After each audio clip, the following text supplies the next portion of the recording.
మహిమ గల వధువు అని వర్తమానం మనము నేర్చుకుందాం. ఎఫెసీయులకు రాసిన పత్రిక 5వ అధ్యాయము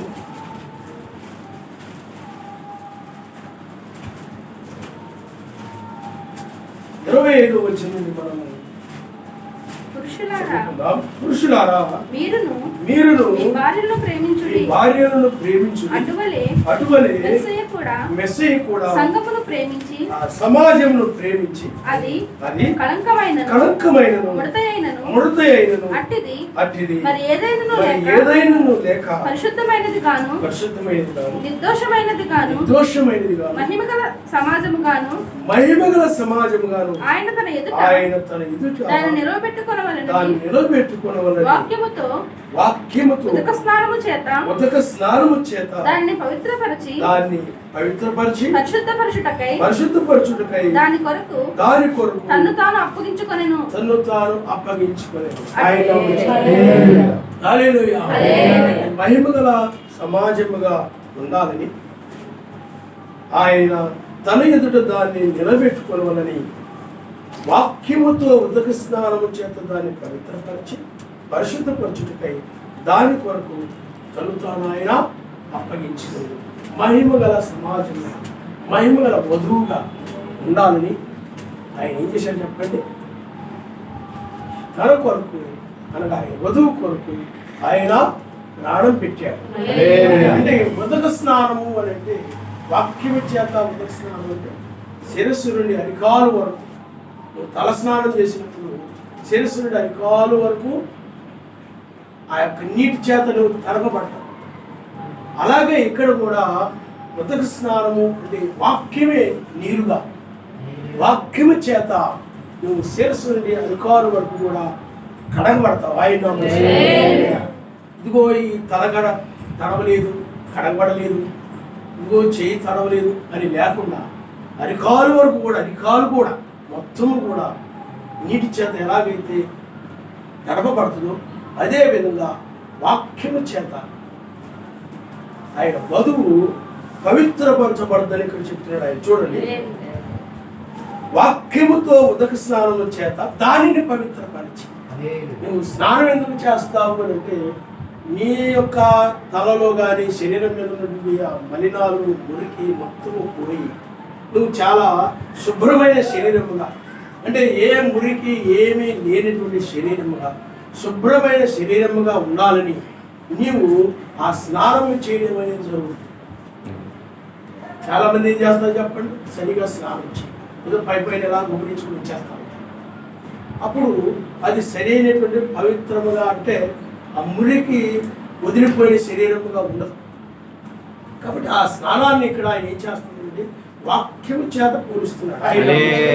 మీరు నీ వాక్యము చేత నీవు ఆ తల స్నానం చేసినప్పుడు అంటే శిరస్సు నుండి అరికాలు వరకు ఆ స్నానం చేయబడినప్పుడు ఎలాగైతే నువ్వు శుభ్రముగా ఉంటావు, ఏ మురికి ఏమీ లేకుండా, అలాగే వాక్యము చేత కూడా నువ్వు స్నానం చేయబడడం ద్వారా శిరస్సు నుండి అరికాలు వరకు కూడా నువ్వు చాలా పవిత్రుడిగా వాక్యమును బట్టి ఆ వాక్యము ద్వారా నువ్వు స్నానం చేయడం ద్వారా నీ జీవితము లేకపోతే నీవు పవిత్రమైనటువంటి వ్యక్తిగా శిరస్సు నుండి అరికాలు వరకు కూడా ఎక్కడ పాపము కనపడకుండా స్నానం చేయబడిన వ్యక్తిగా ఆయన హల్లెలూయా.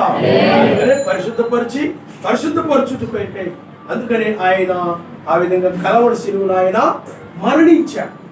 కాబట్టి మనము ఆయన మందిరానికి వస్తున్నామంటే దేనికోసం వస్తున్నాం చెప్పండి? ఉదక స్నానము చేయబడడానికి. హల్లెలూయా, హల్లెలూయా. మనకి ఇంటి దగ్గర మీకు స్నానపు గదులు ఉంటాయి, వాటిలో మీరు స్నానం చేస్తూ ఉంటారు. శరీరమును అవి పరిశుద్ధపరచుకుంటే మురికి లేకుండా పవిత్రపరచుకునేటువంటి అవి స్నానపు గదులు అవ్వచ్చు. కానీ ఆయన మందిరం అనేటువంటిది వాక్యము చేత శిరస్సు నుండి అరికాలు వరకు ఏ పాపము లేకుండా కడిగి వేసేటువంటి స్నానము గది. హల్లెలూయా. అందుకనే మనం ఆ ఇల్లు వదిలిపెట్టేసి మీ ఇల్లు వదిలిపెట్టేసి ఇప్పుడు ఎక్కడికి వచ్చాము చెప్పండి? వాక్యం అనే కొళాయి దగ్గరికి వచ్చాం. వాక్యమనే కుళాయి దగ్గరకు వచ్చి ఇప్పుడు వాక్యము ద్వారా మనము శిరస్సు నుండి అరికాలు వరకు మనము కడగబడుతూ ఉన్నాం. వస్తువుని ఎలా కడుగుతావు మురికి లేకుండా? అలాగే ఇత్తడి ఉంటాయి, రాగి ఉంటాయి, ఆ చింతపండేసి ఈ చింతపండేసి రుద్దేసి శుభ్రంగా ఏమి లేకుండా తలతలలాడిపోయేలాగా, అలాగే నువ్వు కూడా వాక్యము చేత మనకు పవిత్రమైన జీవితముతో తలతలలాడిపోయేలాగా ఆయన ఏం చేస్తాడు చెప్పండి? ఇప్పుడు వాక్యము చేత కడుగువాడుగా ఉన్నాడు. వాక్యము చేత స్నానం. చాలా మంది పైకి చాలా మంచిగా కనబడతారు, కానీ వాళ్ళ జీవితము అపవిత్రతతో ఉంటుంది. కారణం ఏమిటంటే పైకి చాలా శుభ్రంగా రోజు 2-3 సార్లు స్నానం చేసి తల చెదిరిపోకుండా, బట్టలు నలిగిపోకుండా చాలా చక్కగా చాలా నీట్గా కనబడతా ఉంటారు. మంచి సెంట్లు చల్లి సువాసనలు వచ్చే విధంగా ఏవో చల్లుకొని చాలా నీట్గా చక్కగా కనపడుతుంటారు. కానీ ఇక్కడ దేని గురించి మాట్లాడుతూ ఉందండి? వాక్యము. కానీ వాళ్ళు పైగా తలతల్లాడుతూ ఉంటారు, ఆ సెంట్లు కొట్టి ఈ సెంట్లు కొట్టి, కానీ జీవితం అపవిత్రతతో ఉంటుంది, అపవిత్రమయమైపోయేది. ఎందుకని? అంతరంగ సంబంధమైన స్నానం లేదు వాళ్ళకి. బాహ్య సంబంధమైన శరీరానికి సంబంధించినటువంటి స్నానం ఉంది, కానీ అంతరంగ సంబంధమైన స్నానము కావాలి. మొదటి స్నానము, ఆ మొదటి స్నానం చేయబడినప్పుడు అది కళంకమైనను ముడత అయినను అట్టిది మరి ఏదైనను లేక పరిశుద్ధమైనది గాను నిర్దోషమైనది గాను మహిమగల సంఘము గాను ఆయన తన ఎదుట దాన్ని నిలబెట్టుకొనవలని వాక్యముతో మొదటి స్నానము చేత పవిత్రపరిచి పరిశుద్ధపరచుటకై దాని కొరకు, అంటే నీ కొరకు తను తాను ఆయన అప్పగించు. ఎందుకు ప్రాణం పెట్టాడాయనంటే ఆయన ప్రాణం పెట్టడం వల్లనే ఈ నీరు అనేది వచ్చింది, ఈ వాక్యం అనేది వచ్చింది. అపోస్తలులు సువార్త ప్రకటించారు, ఆ వాక్యం అనేది వచ్చింది. ఆ వాక్యం అనేది ఎందుకు వచ్చింది చెప్పండి?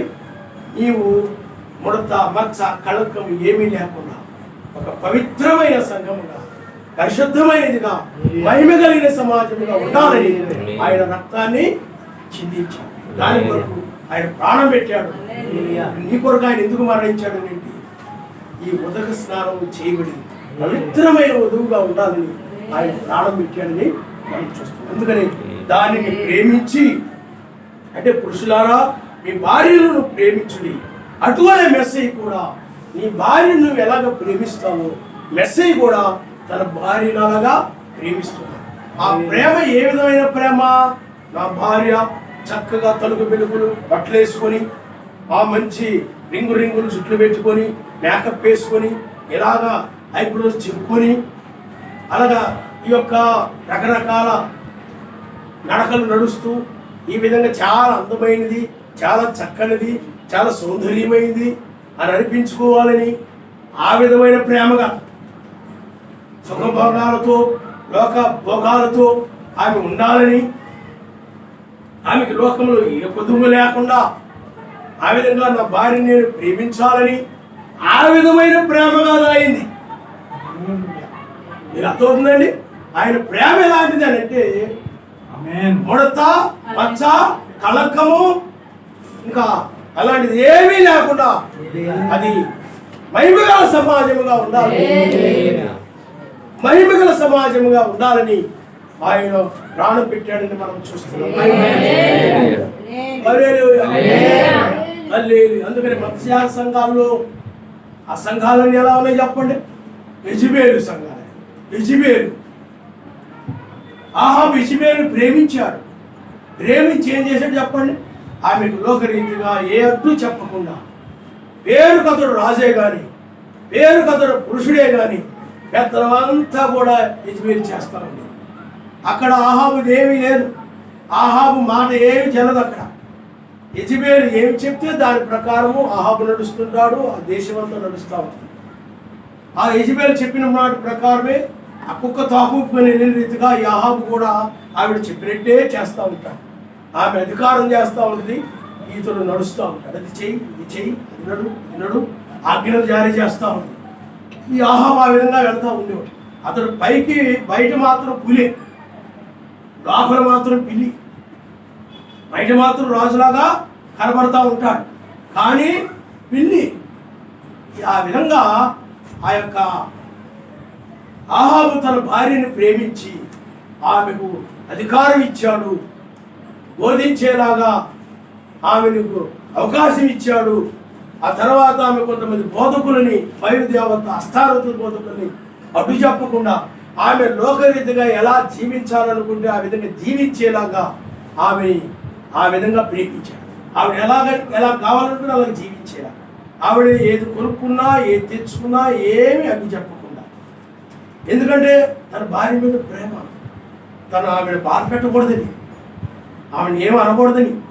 ఆ ప్రేమను బట్టి ఏం చేసి చెప్పండి, ఆమె విరోధంగా నడుస్తూ ఉన్నప్పటికీ, జీవిస్తూ ఉన్నప్పటికీ ఆహాబు ఏమీ చెప్పలేదు. మెస్సయ్య ఆ విధమైన ప్రేమగా ఆయన సాతానుడు ఆ విధమైన ప్రేమ చూపిస్తాడు.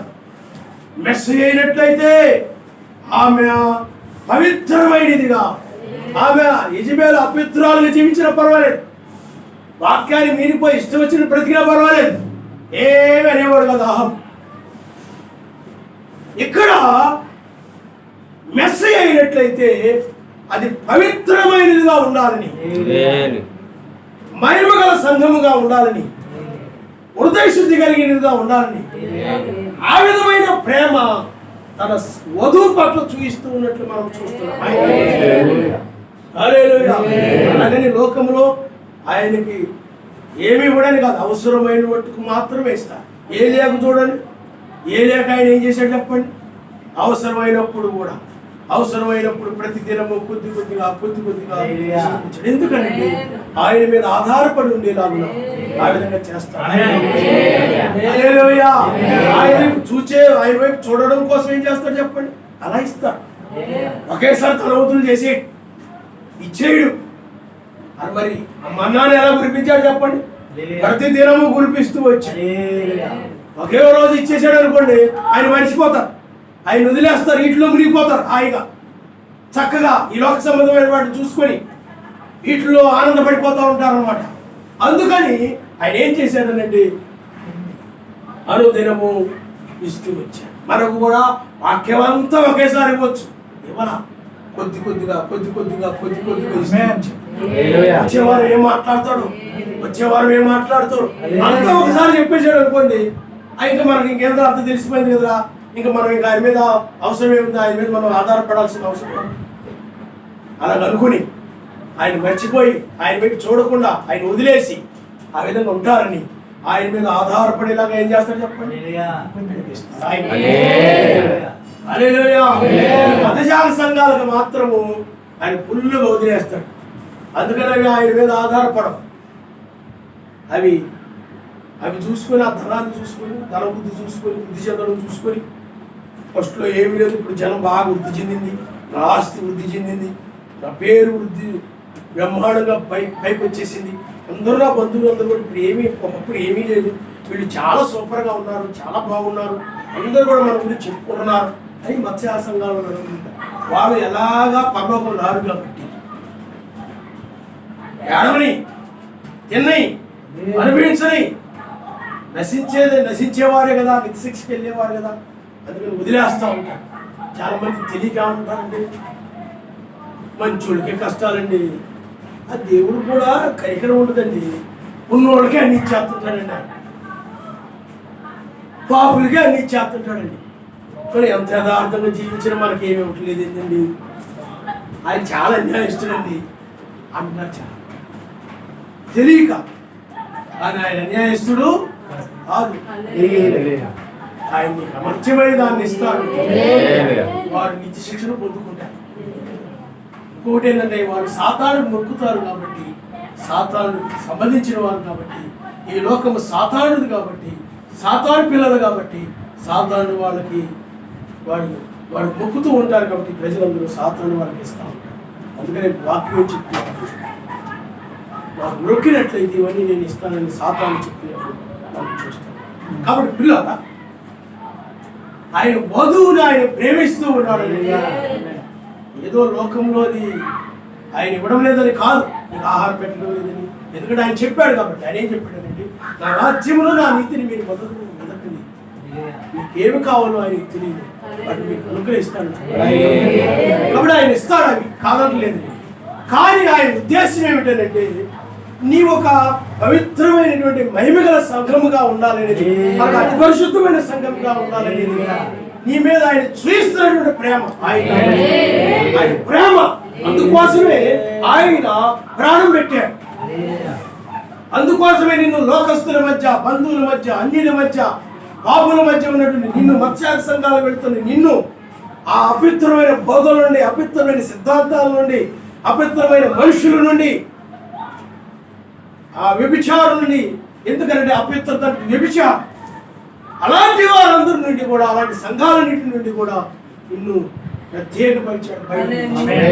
ఎందుకంటే స్నానం చేత మహిమగల సంఘముగా చేయాలని ఆయన. హల్లెలూయా. అంటే నువ్వు ఏ లోపము లేని సంఘముగా ఉండాలి, ఏ లోపము లేని సమాజముగా ఉండాలి, ఏ పాపము లేని సమాజముగా ఉండాలి.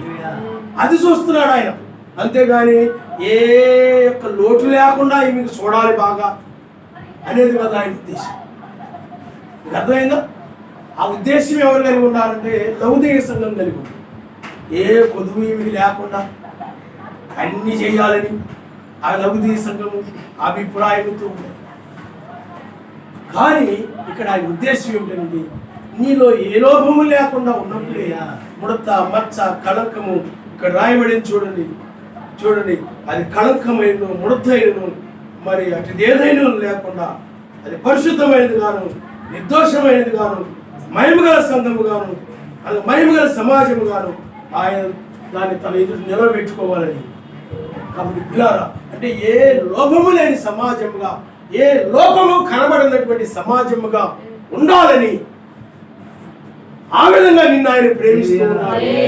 ఆ విధంగా ప్రేమిస్తూ ఉన్నాడు కనుక నీ పట్ల ఆ విధమైన ప్రేమ కలిగి ఉన్నాడు. కాబట్టి అంటే ఆయన ఏ విధంగా పాపము లేనివాడుగా ఉన్నాడు, ఆయన ఏ విధంగా ముడత, మచ్చ, కళంకము ఏమీ లేకుండా ఆయన నిర్దోషమైన వాడుగా, పరిశుద్ధమైన వాడుగా, ఆ పరిశుద్ధుడుగా, మహిమ కలిగిన వాడుగా ఉన్నాడు. నీవు కూడా అలాంటి వధువుగా, అలాంటి భార్యగా ఉండాలని, అలాంటి భార్యగా ఉండాలని ఆయన నీ కొరకు రక్తమును చిందించి ఆ విధంగా ప్రాణం పెట్టి ఆ విధమైన ప్రేమను నీ పట్ల ఆయన కనబరిచాడు. ఆయన నామరిస్తాడు. హల్లెలూయా. కలవరి సిలువలో నిన్ను ప్రేమించి రక్తము చిందించింది నీకు ఈ లోకంలో ఎన్ని చేయడానికి కాదు. ఆ రక్తం చిందించి దేనికి చెప్పండి? శిరస్సు నుండి కాలు వరకు మొదట స్నానం చేసి నిన్ను మహిమగల సమాజముగా తన ఎదుట నిలబెట్టుకోవాలి. తన ఎదుట నిలబెట్టుకోవాలంటే ఆయన మహిమగల సంఘముగా, ఆయన కళంకం లేనివాడుగా ఉన్నాడు కాబట్టి ఆమె కూడా కళంకం లేనిదిగా ఉండాలని, ఆయన పరిశుద్ధుడుగా ఉన్నాడు కాబట్టి నీవు కూడా పరిశుద్ధురాలుగా ఉండాలని, ఆయన పవిత్రుడుగా ఉన్నాడు కాబట్టి నీవు కూడా పవిత్రమైన దానిగా ఉండాలని, ఆయన మహిమ కలిగిన వాడుగా ఉన్నాడు కాబట్టి నీవు కూడా మహిమ కలిగినటువంటి వధువుగా ఉండాలని, అందుకని ఆయన కలవరి సిలువలో రక్తాన్ని చిందించాడు. ఆయన హల్లెలూయా. ఎందుకు ఏ విధంగా నిలబడాలనుకున్నాడు చెప్పండి? ఏ విధంగా నిలబడాలనుకున్నాడు? ఆయన భార్య లేకపోతే ఆయన వధువు లోక సంబంధమైన గంగిరెద్దులాగా అలంకరించుకొని ముక్కులకి, మెడలకి, చేతులకి ఇవన్నీ వేసుకొని ఆ గంగిరెద్దులు తగిలించుకొని ఆయన ఎదురు నిలబడాలని కాదు. ఏదోనులో ఆదాము ప్రక్కటి ఎముకలో నుండి ఒక స్త్రీ బయటకు తీయబడింది. ఆమె ఆయన ఎదురు నిలబెట్టబడినప్పుడు ఆయన ఏమన్నాడు అంటే, నా ఎముకలో ఎముక, నా మాంసములో మాంసము, ఇది నాలో నుండి తీయబడింది, అప్పుడు ఇది నారి స్త్రీ అన్నాడు ఆయన. హల్లెలూయా. హల్లెలూయా. అందుకనే పురుషుడిని ఆయన సృష్టించాడు కానీ స్త్రీ ఉపోత్పత్తి అంటే పురుషుల నుండి తయారు చేయబడింది, స్త్రీ బయటికి తీయబడింది. కాబట్టి అందుకని ఆమె పురుషుని మీద అనగా మెస్సయ్య మీద ఆధారపడేదిగా ఉండాలి. ఆయన హల్లెలూయా. ఆయన నిలబెట్టినప్పుడు ఆయన ఏమన్నాడు, ఇప్పుడు కూడా ఆయన ఎదుట నేను నిలబెట్టుకొని ఇది నాలో నుండి తీయబడింది, నా మహిమలో నుండి తీయబడింది, నా పరిశుద్ధతలో నుండి తీయబడింది, నా పవిత్రతలో నుండి తీయబడింది, ఇది నారి, ఆయన నా భార్య, నా వధువు అని చెప్పుకోవడం కోసమే ఆయన తన ప్రాణమును కలవర శివుడు ఆయన కార్చాడు. ఆయనలో ఏ పాపము లేని రీతిగా ముడత మచ్చ కలకము ఏమీ లేకుండా, అంటే ఏ పాపము లేనటువంటి అతి పవిత్రమైనటువంటి జీవితం, పవిత్రమైనటువంటి మాటలు కలిగి, పవిత్రమైన నడవడి కలిగి, పవిత్రమైన చూపులు కలిగి, పవిత్రమైన చెవులు కలిగి, పవిత్రమైన చేతులు కలిగి, పవిత్రమైన పాదములు కలిగి. ఎందుకంటే ఆమె ఉదక స్నానము చేయబడింది. ఉదక స్నానము చేయబడినప్పుడు చెవులు కడుక్కుంటావు, నీళ్ళతోటి కళ్ళు కడుక్కుంటావు, నోరు కడుక్కుంటావు, చేతులు కడుక్కుంటావు, కాళ్ళు, తల అన్నీ కూడా శుభ్రంగా కడుక్కునే రీతిగానే ఇవి కూడా వాక్యం చేత కడగబడినప్పుడు ఇవి పవిత్రమైనటువంటి అవయవాలుగా ఉంటాయి. అందులో ఏ లోపము కనపడదు, ఏ లోపము కనపడకుండా, ఇదిగో ఇక్కడ తరవలేదు, ఇక్కడ మురికి ఉంది, ఈ చెవి దగ్గర మురికి ఉంది, లేకపోతే ఈ చెవిలో మురికి ఉంది, లేకపోతే ఈ యొక్క తలలో మురికి ఉంది అని చెప్పడానికి, ఏ లోపం చూపించడానికి వీలు లేకుండా ఉదక స్నానం ఆయన వాక్యము ద్వారా నువ్వు ఏం చేయబడాలి? ఉదక స్నానం చేయబడాలి. కాబట్టి ఉదక స్నానము చేయబడేటువంటి దానికోసమే ఆయన ప్రాణం పెట్టాడు. అది ఆయన ప్రేమని వాక్యం చెప్తుంది. నిన్ను ప్రేమిస్తూ ఉన్నాడు కనుక నువ్వు ఏదైనా వాక్యాన్ని మీరిపోయినప్పుడు నిన్ను శిక్షించి మళ్ళా పవిత్రత వైపు లోకం వైపు తీసుకెళ్ళడు. లోకం వైపు వెళ్ళినప్పుడు ఏం చేస్తాడు చెప్పు? నిన్ను శిక్షిస్తాడు. బంధువుల వైపు వెళ్ళినప్పుడు ఏం చేస్తాడు చెప్పు? శిక్షించి నిన్ను ప్రత్యేకపరుస్తాడు. ఎందుకని? గద్దిస్తాడు ఆయన. ప్రేమది. వాక్య వ్యతిరేకమైనగా ఉన్నప్పుడు ఈ వాక్యము ఎలాగో చెప్తా ఉంది, సొంత మాట కాదది, వాక్యమే. ఆయన మాట జీవం కలిగిన మాట, అందుకని ఆయన మాట పవిత్రపరిచేది. అందువలన ఈ వాక్యం వినుడి ద్వారా నీ ఉదక స్నానం చేయబడతావు. ఆయన వాద వినుడి ద్వారా ఉదక స్నానము చేయబడతా ఉంది. ఆ గద్దెంపు ద్వారా, ఆ శిక్ష ద్వారా నీ ఉదక స్నానం చేస్తావు. అంటే మురికిని వదిలిపెట్టేస్తుంటావు. ఆయన శిక్షించినప్పుడు నువ్వు ఏదో ఒక వాక్యాన్ని మీరుతావు. నీకే జ్వరాన్నో బలహీనతలో ఇస్తాడు. అప్పుడు నువ్వు నాయన పరిశీలించుకుంటావు. నిజమే, నాకు జ్వరం ఎందుకు వచ్చింది, నీకు తలనొప్పి ఎందుకు వచ్చింది, లేదా నాకు నీరసం ఎందుకు వచ్చింది, ఏ వాక్యాన్ని విరుద్ధంగా ఏమైనా మాట్లాడానా, ఏమైనా ఆలోచించానా, ఏమైనా తలంచానా అని చెప్పి నువ్వు ప్రార్థన చేసుకుంటావు. అప్పుడు ఏదో ఒకటి నీకు ఆయన బయలుపరుస్తాడు. దాన్ని సరిదిద్దుకుంటావు, దాన్ని విడిచిపెడతావు. అప్పుడు ఏమైపోతుంది చెప్పండి? పవిత్రమైన స్నానం. అలాగే ఒక రోజుతో అయిపోయే స్నానం కాదు. నువ్వు చేసే స్నానము ఒక అరగంటలో చేసేయచ్చు, కానీ ఇది దినదినము కడగబడతా ఉంటావు. జీవితంలో మందిరంలోకి వచ్చినప్పుడే కాదు, నీ జీవితంలో వెలుపులు ఉన్నప్పుడు కూడా, ఎక్కడైనా నువ్వు ఏదైనా మురికిలో పెట్టినప్పుడు, కాలు పెట్టినప్పుడు, చేయి పెట్టినప్పుడు, మరలా దాన్ని ఆయన గద్దించి శిక్షించి ఆ మురికిని కడిగేస్తుంటాడు ఆయన. ఎందుకు చెప్పండి?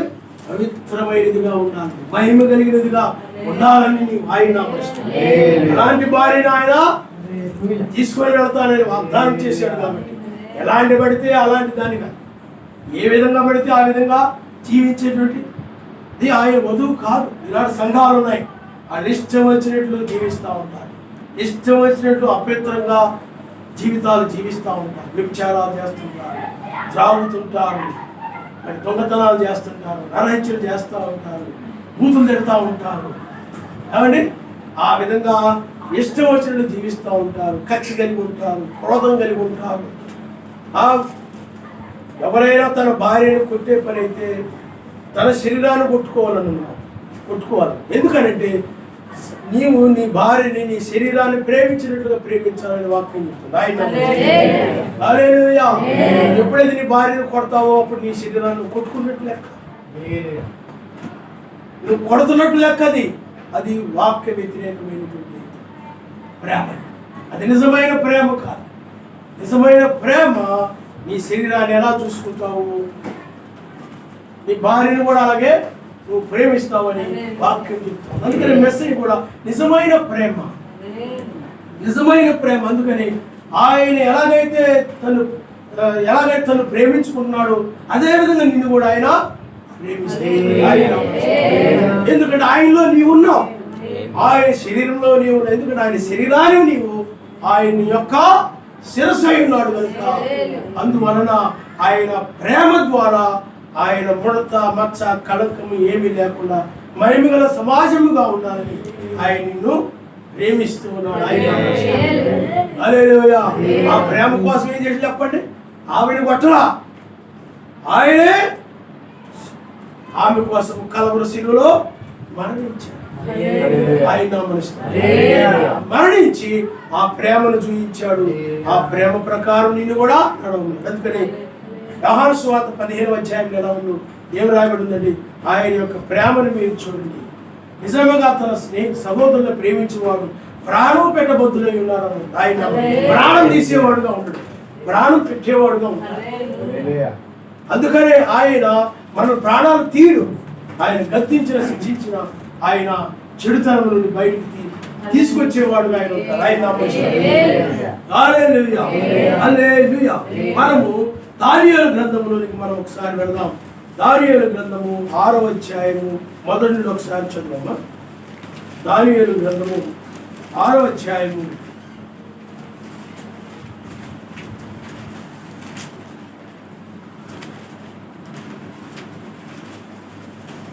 తన రాజ్యమంతుడి పైన అధిపతులుగా ఉండుటకై 120 మంది అధిపతులను నియమించుటకు దర్యావేషునకు ఇష్టమాయను. వారి పైన 3 ప్రధానులుగా నియమించును. ఆ 3లో దానియేలు ముఖ్యుడు. రాజులకు నష్టము కలుగుకుంటున్నట్టు ఆ అధిపతులు తప్పకుండా వీరికి లెక్కలు ఒప్పజెప్పవాలని ఆజ్ఞ ఇచ్చెను. ఈ దానియేలు చూడండి, అతి శ్రేష్టమైన బుద్ధి గలవాడై ప్రధానులలోను అధిపతులలోను ప్రఖ్యాతి నొంది ఉండెను. కనుక రాజ్యమంతటి మీద అతన్ని నియమింపవాలని రాజు ఉద్దేశించెను. అందుక ప్రధానులను అధిపతులను రాజ్యపాలన విషయంలో దానియేలు మీద ఏదైనా ఒక నింద మోపవలనని ఉండి తగిన హేతువు కనిపెట్టుచుండిరి. గాని దానియేలు నమ్మకస్తుడై చూడండి, ఏ నేరమైనను ఏ తప్పైనను చేయువాడు కాడు. కనుక దానియేలులో తప్పైనను లోపమైనను కనుగొనలేకపోయి అందుక మనుష్యులు అతని సర్వశక్తిమంతుని పద్ధతి విషయమందే గాని మరి ఏ విషయమందును అతనిలో లోపమును కనుగొనలేమనుకొనిది. చాలా అయినా మనుషులు. హల్లెలూయా. చూడండి, దానియేలు చాలా నమ్మకమైన వాడుగా ఉన్నాడు. నమ్మకమైన వ్యక్తి అంటే విధేయత కలిగిన వ్యక్తి. సర్వశక్తిమంతుడు ఏదైనా చెప్పినప్పుడు దాన్ని చేసే వ్యక్తిని నమ్మకమైన వ్యక్తి అంటారు, నమ్మదగిన వ్యక్తి అంటారు. ఇది చేస్తాను అది చేస్తానని చెప్పి, ఇది వస్తాను అది వస్తానని చెప్పి ఆ తర్వాత దాన్ని పట్టించుకోకుండా దాన్ని మరిచిపోయి ఆ విధంగా ఉన్నట్లయితే ఇతను నమ్మలేవురా. నమ్మకంతో ఈ పని చెప్పినా కానీ ఇతడు చేస్తాడని మనము గ్యారంటీ లేదు, నమ్మకం లేదు. మర్చిపోయి మంచం మీద ఎక్కడో పడుకొని నిద్రపోతుంటాడు, ఇతడు పట్టించుకోడు. ఈ విధంగా ఉన్నవారు సోమరిపోతులు. ఈ విధంగా ఉండేటువంటి వారు నమ్మదగిన వారు కాదు. అందువలన వీళ్ళలో లోపాలు కనబడతా ఉంటాయి. కానీ దానియేలు దగ్గరకు వచ్చేటప్పటికి ఏమాత్రం బద్ధకస్తుడు కాదు, కానీ సోమరిపోతు కాదు, కానీ సర్వశక్తిమంతుడు ఏదైనా చెప్పినప్పుడు అక్కడ రాజ్యంలో రాజుగారు కానీ అసలు ఏదైనా చెప్పినప్పుడు దాన్ని నమ్మకముగా చేసేటువంటి అందువలన అక్కడున్నటువంటి వాళ్ళు ఎవరు కూడా ఏ లోపాన్ని కూడా దానియేలులో కనుగొనలేకపోయారు. నీవు కూడా ఈ చివరి కాలంలో రక్షించబడాలంటే, ఈ తెల్లవారుజామున ఎత్తబడాలి అంటే ఏ లోపము లేని వ్యక్తిగా నీవు ఉన్నారు. ఏ ముడత మచ్చ కళంకము ఏది కూడా ఆ యొక్క దానియేలులో కనబడటం లేదు. అతడు పవిత్రుడు గాను, పరిశుద్ధుడు గాను, మహిమ కలిగిన వాడు గాను, అతడు అక్కడ ఏ ముడత మచ్చ ఏ కళంకము లేని వాడు గాను అతడు కనబడుతూ ఉన్న రీతిగా నీవు కూడా ఈ చివరి కాలం. అందుకని దానియేలు అంటే సర్వశక్తిమంతుడికి చాలా ప్రియమైన వాడుగా ఉన్నాడు. ఎందుకనంటే అతడిలో ఏ లోపాన్ని కూడా కనుగొనలేదు. ఆయన కనుగొనలేకపోయారు. నీవు కూడా ఈ చివరి కాలంలో పై కొనిపోబడాలంటే, ఎత్తబడాలంటే ఆయన వధువుగా ఉన్నట్టు నీవు ఆయనలో ఏ పాపమును ఎవరు కనుగొనలేకపోయారు ఇప్పటి వరకు కూడా. అదే విధంగా నీలో కూడా ఏ లోపము కనబడినటువంటి ఒక వధువుగా నువ్వు మార్చబడి ఈ దినములో ఉన్నప్పుడు ఏ లోపం లేని దాన్ని బట్టి ఈ శరీరం మార్పు పొంది పైకి వెళ్తాయి. ఈ జీవితంలో లోపాలంటే వాక్యానికి వ్యతిరేకంగా ఏది కనబడలేదు. అతడు చేసేవన్నీ కూడా వాక్య ప్రకారం ఉన్నాయి. అతడు చేసేవన్నీ కూడా వాక్య ప్రకారంగా కనబడుతూ ఉన్నాయి. వాక్య ప్రకారంగా లేకపోయినప్పుడే అవి లోపాలు అవుతాయి, అవి తప్పులు అవుతాయి. అందుకనే ఏ తప్పులు కూడా దానియేలులో కనబడలేదు, ఏ లోపములు కూడా కనబడలేదు. నీవు కూడా ఆ వాక్యాన్ని, విన్న వాక్యాన్ని పరిపూర్ణంగా నెరవేరుస్తూ ఉన్నప్పుడు, ఆయన పరిశుద్ధుడుగా ఉన్నప్పుడు పరిశుద్ధుడుగా ఉండాలి, నీతిమంతుడుగా ఉన్నప్పుడు నీతిమంతుడుగా ఉండాలి, న్యాయవంతుడుగా ఉన్నప్పుడు న్యాయవంతుడుగా ఉండాలి, ప్రత్యేకంగా ఉన్నప్పుడు ప్రత్యేకముగా ఉండాలి. ఆ విధంగా నీవు ప్రతి విషయంలో కూడా ఆ వాక్యాన్ని అనుసరిస్తూ నీవు ఉన్నప్పుడు ఆ వాక్యం మీద నువ్వు నిలబడి ఉంటావు. కాబట్టి నీలో ఏ లోపము కనబడిన వ్యక్తిగా, ఏ లోపము లేని వ్యక్తిగా ఈ చివరి కాలంలో నువ్వు ఎత్తబడాలంటే ఉండాలి. ఎందుకనంటే ఎత్తబడాలంటే ఏ లోపము ఉండకూడదు. ఎందుకంటే ఆయన చెప్పాడు, ఆయన తన ఎదుట మధ్యాకాశంలో నువ్వు వెళ్ళి ఆయన ఎదుట నిలబడాలంటే, ఆ విధంగా నిలబడాలంటే అప్పుడు ఆయనది నాలో నుండి తీయబడింది, ఇది నాది అని ఆయన చెప్పాలనంటే నీలో ఏ లోపము కనపడదు. ఇదిగో ఇతని కోపం ఎక్కువ, ఇతని సహనము తక్కువ, ఇతని కక్షమైండు, ఇతను దురాలోచన కలిగిన వాడు, లేకపోతే ఇతనికి అసూయ ఎక్కువ, ఇతనిలో జాలి లేదు, కనికరం లేదు, కఠిన మనిషి, క్రూరమైన మనిషి, ప్రేమ లేదు. ఇవన్నీ నీ జీవితాల్లో లోపాల్లో కనబడుతూ ఉన్నప్పుడు, పరిశుద్ధుల అవసరాల్లో పాలు పొందడు, లేకపోతే ఇతడు బద్ధకస్తుడు, సోమరిపోతూ, పనికి దొంగ అని ఇవన్నీ లోపాలు నీలో కనబడుతూ ఉన్నట్లయితే నీవు విడిచిపెట్టబడతావు. వాక్యం బట్టి నువ్వు దీర్ఘశాంతము కలిగి, ఓర్పు కలిగి, జాలి కలిగి, ప్రేమ కలిగి, సహనము కలిగి, పరిశుద్ధుల అవసరాల్లో పాల్పొందుతూ ఇవన్నీ నువ్వు వాక్యాన్ని అనుసరిస్తూ ఉన్నట్లయితే, ప్రేమ కలిగి, క్షమించే గుణము కలిగి, ఎవరైనా ఏదైనా నీ విషయంలో పొరపాటు చేసినప్పుడు వారిని క్షమించేయాలి. కానీ క్షమించకుండా మనసులో పెట్టుకొని వారి హృదయంలో ఏమీ లేకుండా ఉండాలి. కానీ ఆ విధంగా ఉన్నట్లయితే అప్పుడు దోషి. క్షమించి ఉన్నట్లయితే నీలో ఏ లోపము లేని వ్యక్తిగా నీవు లోపము లేకుండా ఉండాలి. ఆయన మహిమగల సమాజముగా ఉండాలని, అందుకనే రెండవసారి ఆయన తన వధువు తన మహిమగల సమాజముగా ఉండాలని తన మహిమతో ఆయన 1995లో ఆయన దిగి వచ్చాడు. ఎందుకంటే ఆయన మరణం నుండి తిరిగి లేచినప్పుడు మహిమతో ఆయన లెగిచాడు, మహిమ శరీరముతో ఆయన లెగిచాడు. ప్రాణము పెట్టి ఆయన మహిమ శరీరముతో ఆయన లెగిచాడు. కాబట్టి నీవు కూడా ఆయన మహిమ కలిగిన వధువుగా ఉండాలని, నీకోసమే ఆయన మరలా రెండవసారి ఆ విధంగా వస్తాడని వాక్యం చెప్తా ఉంది. ఆయన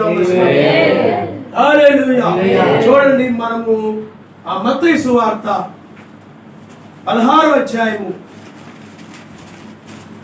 27 వచనాన్ని మనం ఒకసారి 27, 28 మనం చదువుకుందాం. మనుష్య కుమారుడు తన తండ్రి మహిమ గలవాడై, చూడండి, తన తండ్రి మహిమ గలవాడై తన దూతలతో కూడా రాబోచున్నాడు.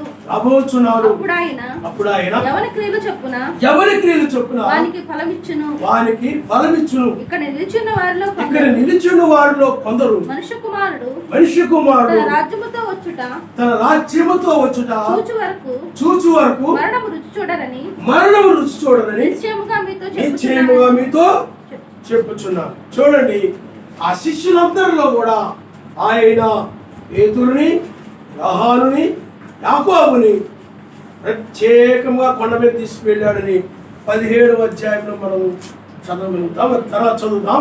కాబట్టి ఇక్కడ చూడండి, ఆయన 27వ వచనంలో ఆయన ఏం చెప్తున్నాడంటే, మనుష్య కుమారుడు తన తండ్రి మహిమ గలవాడై తన దూతలతో కూడా రాబోచున్నాడు. అప్పుడు ఆయన ఎవరి క్రియలు చొప్పున వానికి ఫలమిచ్చును. అంటే వారి క్రియలు చొప్పున ఫలం ఇవ్వడం కోసము మహిమతోనూ దూతలతోనూ ఆయన వస్తున్నాడు. మహిమ అంటే ఎవరి కోసం? అది నీ కోసం. దూతలు అంటే ఎవరు? మోషే, ఏలియా. నీకు ప్రతిఫలం ఏంటంటే మహిమ. ఆ దూతలు శ్రమలు. అందుకే ఎవరి క్రియలు చొప్పున వానికి, నీవు నామంలో బాప్తిజం పొంది పరిశుద్ధాత్మ కలిగి ఉన్నందుకు, నీ క్రియలను బట్టి, నువ్వు నీతిమంతుడిగా జీవిస్తున్నందుకు, నీ క్రియలను బట్టి నీకు ఇప్పుడు ఆయన మహిమను తీసుకొస్తే, ఆ మోషే, ఏలియా అనేటువంటి వారు యూదులు ఎందుకు వెళతారు, అక్కడ శ్రమలు వస్తాయి. అందుకని రెండవ రాకడలో 2 భాగాలు ఉన్నాయి. అందుకనే న్యాయాధిపతి ఏం చేస్తాడు చెప్పండి? దోషులెవరో నిర్దోషులెవరో తీర్పు తీరుస్తాడు. ఇప్పుడు దోషులెవరో నిర్దోషులెవరో తీర్పు జరుగుతా ఉంది. ఇప్పుడు నిర్దోషులు, అందుకని ఆయన వధువుని మహిమ గల సంఘముగా నిర్దోషమైనదిగా చేసి ఆమె తీసుకుని వెళ్ళిపోతారు. మిగతా వారిని, నామానికి విధేయత చూపించినటువంటి వారిని, అంటే నూతన సంఘము, బాప్టిస్ట్ సంఘము, పెంతెకోస్తు సంఘాలకు వెళ్ళి గుంపులన్నిటిని కూడా వాళ్ళందరూ కూడా మోషే, ఏలియా వచ్చినప్పుడు శ్రమలో పడిపోతారు, గుర్తులో పడిపోతారు. ఆ విధముగా ఆయన వస్తాడని ఇక్కడ రాయబడింది. అందుకని తర్వాత ఏం చెప్పాడనంటే, ఆయన ఇక్కడ నిలిచిన వారిలో కొందరు మనుష్య కుమారుడు తన రాజ్యముతో వచ్చుడు చూచి వరకు మరణమును రుచి చూడని నిశ్చయముగా మీకు చెప్పుచున్నాను. ఇక్కడ ఆయన ఏం చెప్తాడు చెప్పండి? తన రాజ్యముతో వచ్చుడు చూచి వరకు మరణము రుచి చూడని చెప్పండి. రెండవసారి ఆయన తన రాజ్యముతో వస్తాడు. ఇప్పుడు ఆయన తన రాజ్యముతో వచ్చాడు. ఆయన రాజ్యం ఏమని చెప్పండి? నీతి, సమాధానము, పరిశుద్ధాత్మ్యందరి ఆనందమే. అందుకే భోజనమును పానమును కాదు కానీ నీతి, సమాధానము, పరిశుద్ధాత్మ్యందరి ఆనందమే ఆ రాజ్యం. ఆ రాజ్యముతో ఆయన వచ్చాడు. ఆ రాజ్యమే వేపు నక్షత్రం. ఆ రాజ్యమే ఆయన. ఈ రాజ్యాన్ని ఇప్పుడు మన మధ్యకి తీసుకొచ్చిన మహిమని ఆయన మొదటి రాకడలోనే ఆయన రెండవ రాకడ యొక్క ప్రదర్శనని ఆ పరిశుద్ధ పర్వతం మీద ప్రదర్శించాడు ఆయన. హల్లెలూయా. 17వ వచనంలో మనం చదివి 17వ అధ్యాయంలో మనం చదివితే ఇక్కడ చూడండి, తన రాజ్యముతో వచ్చుట చూచు వరకు మరణమును రుచి చూడని, అంటే తన రాజ్యముతో వచ్చుట పేతురు, యోహాను, యాకోబు ఆ పరిశుద్ధ పర్వతం మీద చూశారు. రెండవ రాకడని, తన రాజ్యముతో రావడాన్ని, ఇప్పుడు మనం కలిగి ఉన్నటువంటి రాకడని ఆ పరిశుద్ధ పర్వతం మీద, అంటే తన రాజ్యముతో ఆయన రావడాన్ని, ఇప్పుడు మన మధ్య జరుగుతున్న దానిని ఆ పరిశుద్ధ పర్వతం మీద ఆనాడే పేతురు, యోహాను, యాకోబు చూశారు. ఆయన చూడండి, 6 దినములైన తరువాత చదవనమ్మా. మెస్సయ్య పేతురును, యాకోబును తన సహోదరుడైన యోహానును వెంటబెట్టుకొని ఎత్తైన కొండ మీదకి ఏకాంతముగా వెళ్ళి వారి ఎదుట రూపాంతరం పొందాడు. ఆయన ముఖము సూర్యుని వలె ప్రకాశించింది. ఆయన వస్త్రములు వెలుగువలె తెల్లని వాయు. ఇదిగో మోషేయు, ఏలియాయు కనబడి, చూడండి, ఆ పరిశుద్ధ పర్వతం మీదకి వెళ్ళినప్పుడు ఏం జరిగింది చెప్పండి? ఆయన రూపాంతరం చెందాడు. ఆయన అప్పటి వరకు ఒక శరీరంలో ఉన్నాడు, మార్పు చెందాడు. ఆ మార్పు చెందినప్పుడు ఆయన ముఖం ఎలా ఉంది చెప్పండి? సూర్యుని వలె. ఓ అక్కడ ఒక రాజ్యాన్ని వాడు చూశాడు. పగలే ఆయన రాజ్యం అని బైబిల్ చెప్తాడు. రాజ్యాన్ని ప్రదర్శించాడు ఆయన అక్కడ. దీని ముందు ప్రదర్శన అంటారు. ఇప్పుడు మనము కలిగి ఉన్నటువంటిది అసలైన ప్రదర్శన. హల్లెలూయా. ముందు ప్రదర్శన రెండవ రాకడలో ఆయన ఏ విధంగా వస్తాడు తన రాజ్యముతో, ఆ రాజ్యాన్ని ఎలాగ ప్రదర్శిస్తాడు. అందుకనే ఆ రాజ్యాన్ని పేతురు, యోహాను, యాకోబు చూశారు. అది ముందు ప్రదర్శన. కానీ ఆ రాజ్యం ఏమిటంటే వెలుగును మాత్రమే చూశారు. ఆయన ముఖం సూర్యుని వలె ప్రకాశించింది. కానీ ఇప్పుడు మనమైనట్లయితే అసలు ఆ రాజ్యం అనగా నీతి, సమాధానము, పరిశుద్ధాత్మ ఆనందము, ఇప్పుడు వాక్య ప్రకారముగా ఆత్మ సంబంధమైన ఆ రాజ్యాన్ని మనం చూస్తున్నాం. అంటే ఇప్పుడు ఆయన మన ఎదుట మరలా తన రూపాంతరాన్ని చూపిస్తున్నాడు. ఆయన మహిమను చూపిస్తా ఉన్నాడు. మరలా అంటే చూడండి, అక్కడ లాజరు ఆ మరణం నుండి బయటకు వచ్చాడు. అంటే మరలా తిరిగి బ్రతికాడు. ఇక్కడ మెస్సయ్య ఆ శరీరం కాస్త మహిమ శరీరంగా మారి, మహిమ శరీరముగా అంటే నీ రాజ్యముగా మారి, అందుకని తన రాజ్యముతో వచ్చినట్టు ఏమిటో అక్కడ చూపించాడు ఆయన. హల్లెలూయా. ఆయన రూపాంతరాన్ని చూపించాడు. మహిమతో రావడం అంటే రాజ్యముతో రావడమే మహిమతో రావడం. ఇప్పుడు ఆయన ఏం చేస్తున్నాడు? మహిమను ప్రదర్శిస్తున్నాడు. పరిశుద్ధ పర్వతం మీద ముఖము, ఆయన ముఖం మారి. ఇప్పుడు అలా కాదు, వాక్యమైన ఆయన నీతి సూర్యుని రాజ్యాన్ని ప్రదర్శిస్తున్నాడు. హల్లెలూయా. మహిమతో ఆయన వచ్చాడు. ఎందుకు? నీవు మహిమ ధరించుకోవాలని, నీవు కూడా ఆ రూపాంతరాన్ని ధరించుకోవాలని.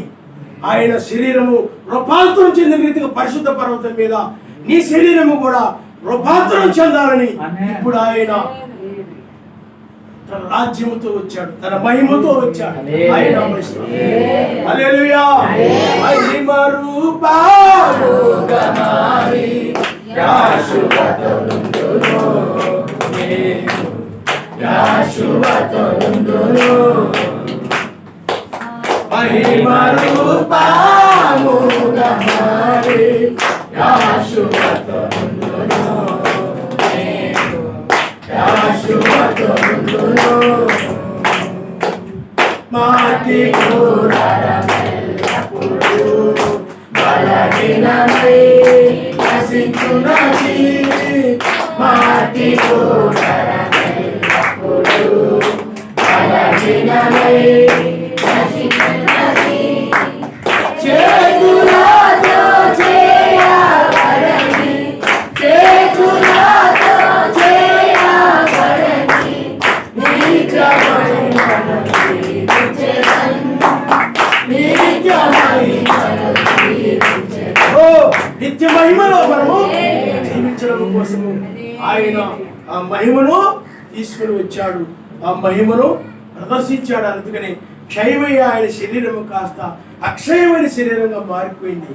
మత్స్యమైన ఆ శరీరము కాస్త అమర్త్యమైన శరీరముగా ఆ పరిశుద్ధ పర్వతం మీద మారిపోయింది. హల్లెలూయా.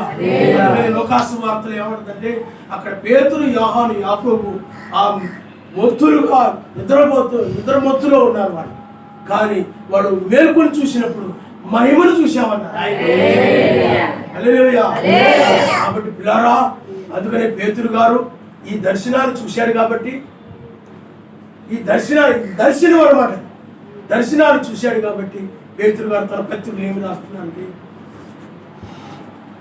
ఆయన మహత్యములు ఆ పరిశుద్ధ పర్వతం మీద మేము కన్నులారా చూసిన వారిని. చూడండి, 2వ పేతురు రాసిన పత్రిక 17వ మొదటి అధ్యాయం 17వ వచనం మనం చదువుతాం. ఆయన మహత్యమును కన్నులారా చూచిన వారు తెలిపితిమి. ఈయన నా ప్రియ కుమారుడు, ఈయన యందు నేను ఆనందించు ఉన్నాను అను శబ్దము మహాదివ్య మహిమ నుండి ఆయన యొద్దకు వచ్చినప్పుడు తండ్రి అయిన సర్వశక్తిమంతుడు ఘనతయు మహిమయు ఆయన పొందగా మేము పరిశుద్ధ పర్వతము మీద ఆ పరిశుద్ధ పర్వతం మీద ఆయనతో కూడా ఉండిన వారమై ఆ శబ్దమును ఆకాశం నుండి రాగా పెట్టింది. మరియు ఇంతకంటే స్థిరమైన ప్రవచన వాక్యము మనకున్నది. తెల్లవారి చూడండి, ఇంతకంటే ఆ పరిశుద్ధ పర్వతం మీద ప్రదర్శించిన ప్రదర్శన కంటే కూడా స్థిరమైనటువంటి ప్రవచన వాక్యం మనకు ఉన్నది. తెల్లవారి వేకు చుక్క మీ హృదయాల్లో ఉదయించు వరకు ఆ వాక్యము చీకటి గల చోటున వెలుగుచ్చు దీపమైనట్టున్నది. కాబట్టి ఇప్పుడు ఆ యొక్క మహిమే వేకు నక్షత్రం. వేకు నక్షత్రం అనగా ఆయనే. వేకు నక్షత్రమే అనగా ఆయనే పరిశుద్ధ పర్వతం మీద ఆయన ప్రదర్శించాడు. అప్పుడు ఆయన వేకు నక్షత్రముగా ఉన్నాడు ఆ పరిశుద్ధ పర్వతం. ఇప్పుడు కూడా ఆయన వేకు నక్షత్రముగా వచ్చింది. అందుకే నిద్ర మేలుకొల్పండి ఎక్కినము. అసలు ఎలా నిద్ర మేలుకొల్పాడు చెప్పండి? బిగ్గరగా బయటికి రమ్మని పిలిచాడు. అతడు చనిపోయిన రాజు మళ్ళా బ్రతికి వచ్చేసాడు. ఇప్పుడు కూడా బిగ్గరగా ఆయన ఏం చేస్తాడు చెప్పండి? మర్చిపోయిన క్షయమైపోయేటటువంటి దాని నుండి నువ్వు బయటికి రా. సమాధి లోకానికి సాదృశ్యంగా ఇప్పుడు నీవు ఒక రూపాంతరాన్ని పొందుతున్నావు. వేకు నక్షత్రముగా ఆయన వచ్చి ఇప్పుడు ఆయన బయటికి రమ్మని నేను పిలుస్తూ ఉన్నాను. ఇప్పుడు కూడా నీ శరీరము మార్పు చెందుతావు. ఆయన శరీరం నీ శరీరం కూడా ఇప్పుడు ఏం జరుగుతావో చెప్పండి? మార్పు జరుగుతావు. ఎందుకని? క్షయమై దానిని విడిచిపెట్టేసి నీవు అక్షయతను ఆ రాజ్యాన్ని ధరించుకుంటున్నావు. నీవు మెస్సయ్య ఏం చేశాడు? క్షయమయ్యే దాన్ని విడిచిపెట్టేసి శరీరాన్ని విడిచిపెట్టి ఆయన రాజ్యాన్ని ధరించుకున్నాడు. రాజ్యంగా మారాడు. నీవు కూడా ఇప్పుడు ఏం జరుగుతున్నది? రాజ్యంగా మారిపోతుంది. అప్పుడు మహిమను నువ్వు ధరించుకుంటున్నావు. ఆయన అందుకని ఆ మాధ్యము కంటే కూడా స్థిరమైనది ఒకటి ఉన్నదని పౌలు గారు చెప్తూ ఉన్నారు. కాబట్టి ఇప్పుడు వేకుజామున మెస్సయ్య ఎలాగైతే ఆ శరీరము మరలా చనిపోయిన శరీరం మనం తిరిగి బ్రతికి ఆ మత్స్యమైన దాన్ని విడిచి ఆ యొక్క క్షయమైన దాన్ని విడిచి ఆయన అక్షయతను ధరించుకొని తిరిగి లేచాడు. ఇప్పుడు కూడా నీవు క్షయమైపోయే లోకాన్ని విడిచిపెట్టేసి ఏమంటే అక్షయమైన అనగా నీతి, సమాధానము, పరిశుద్ధాత్మ ఆనందాన్ని ధరించుకుంటున్నాం. అదే మహిమను ధరించుకోవడం, మహిమ శరీరాన్ని ధరించుకోవడం. ఆ పరిశుద్ధ పర్వతం మీద ఆయన ఎలాగైతే నీవు కూడా ఇప్పుడు అలాగే రూపాంతరం చెందుతున్నావు. హల్లెలూయా. మహిమను ధరించుకుంటున్నావు. ఈ మహిమతో పైకొనిపోబడతావు. ఇప్పుడు మహిమ గల వధువుగా నీకున్నావు. నీతి, సమాధానం, పరిశుద్ధాత్మ ఆనందం నువ్వు కలిగి ఉంటే మహిమ గల వధువుగా నీవు ఉన్నట్టే. నీవు ఇంకా నీతిమంతుడుగాను లేక నీతిమంతురాలుగా లేక ఆయనకి నీకు మధ్య గంపెడు విరోధాలు కలిగి సర్వశక్తిమంతుడికి విరోధంగా జీవిస్తూ వాక్య ప్రకారంగా నడవకుండా లోకమందు ఆనందిస్తూ లోకానందాలతో ఉండి పరిశుద్ధాత్మ ఆనందం లేకుండా ఉన్నట్లయితే నువ్వు మహిమను ధరించుకొని నీతి, సమాధానం, పరిశుద్ధాత్మ ఆనందం కలిగి ఉన్నావు. ఇవి కలిగిన వారిలో ఏ లోపము లేనట్టే. నీతిమంతుడు సర్వశక్తులకు సమాధానం కలిగి ఉన్నాడు, పరిశుద్ధాత్మ ఆనందిస్తూ ఉన్నాడంటే నువ్వు మహిమగల సంఘంగా ఉన్నావు, సమాజంగా ఉన్నావు, వధువుగా ఉన్నావు. ఇక నీలో ఏ లాభమో లేనట్టే. నీతిమంతుడిలో లోపాన్ని నువ్వు కనుగొనలేవు. సమాధానం కలిగి ఉన్నాడు. నీకు ఆయనకి మధ్య సమాధానం ఉన్నప్పుడు ఏ విరోధాన్ని కనుగొనలేము. ఆయన ఆనందిస్తున్నప్పుడు లోకానందం నీలో కనబడుతుంది. ఏ ముడత, మచ్చ, కళంకము ఏమీ లేకుండా ఇప్పుడు ఆయన నిన్ను కడిగి వేస్తున్నాడు. ఆయన నీటి బాప్తిజము, అగ్ని బాప్తిజం. నీటి బాప్తిజం ద్వారా ఒక స్నానం చేయబడతా ఉంది. గత పాపాలను కూడా క్షమించబడ్డాయి. ఇప్పుడు అగ్ని బాప్తిజం అంటే వాక్యము ద్వారా నువ్వు బాప్తిజం పొందుతున్నావు. ఇప్పుడు ఏమైపోతున్నావు చెప్పండి? మహిమను పొందుకుంటున్నావు. వాక్యం ఏం చేస్తుంది? నేను ఇప్పుడు శిరస్సు నుండి అరికాల వరకు కడిగేయడం ద్వారా ఇప్పుడు నువ్వు ఎలా కనబడుతున్నావు అండి? మహిమతో కనపడుతున్నావు. నీవు నీతితో, సమాధానంతో, పరిశుద్ధాత్మ ఆనందంతో కనపడుతున్నావు. మొదటి స్నానం చేయబడడం ద్వారా ఆయన హల్లెలూయా. ఏ లోపము కనబట్టలేదు, ఏ లోపము నేను కనబట్టలేదు. మొదటి స్నానం చేయబడుతుంది. ఎక్కడ అపవిత్రత కనపట్ల, ఎక్కడ ముడత కనపట్ల, ఎక్కడ మోసం కనపట్ల, ఎక్కడ అన్యాయం కనపట్ల, నీరు ఏ మురికి కనపట్ల, ఏ లోకాశలు కనపట్ల, ధనాపేక్షలు కనపట్ల. అంటే నశించే ఏవి నీలో కనపట్ల. నశించే మురికాశలు, లోకాశలు ఇవన్నీ కూడా నశించేవే. మొత్తం కూడా లోకంలో కనబడేవి కూడా ఏమైపోతాయి చెప్పండి? నశించిపోతాయి. నువ్వు చక్కగా అందంగా ప్రేమించి కట్టుకున్న నీ బిల్డింగులు, నువ్వు అందంగా ప్రేమించి కొనుక్కున్నటువంటి నీ యొక్క వస్తువులు, అందంగా ప్రేమించి చక్కగా నువ్వు కొనుక్కున్న నీ బట్టలు, అందంగా నీ పిల్లల కోసం నువ్వు చేయించిన ఆ బంగారు చెవులు కమ్మీలు, ముక్కు కమ్మీలు, లేదా మెడలో నుండి గంగిడితో అలంకరణలు, లేకపోతే నువ్వు ఎంతో ప్రేమించి నువ్వు కొనుక్కున్నటువంటి ఆ యొక్క స్థలాలు, నువ్వు కొనుక్కున్నటువంటి లేకపోతే నువ్వు సంపాదించిన కార్లు, లేకపోతే ఏమేమైతే ఉన్నాయో లోకంలో ఇవన్నీ కూడా మొత్తం నశించేవి. అందుకనే ఇప్పుడు ఇవేమి నీలో కనపడదు, నీ ఆశల్లో కనపడదు, నీ ఆలోచనలో కనపడదు. నీకు ఒక్కటే ఒక్క ఆశ ఏమిటంటే అమర్చతను ధరించుకోవాలి, ఆయన కలుసుకోవాలని ఆశ. నీ మీద నీకేమి ఉంది? ఆయన అంటాడు నీకు ఏమి కనపట్టలేదు, నీకు ఒక బంగారు చైన్ అంటావు. నువ్వు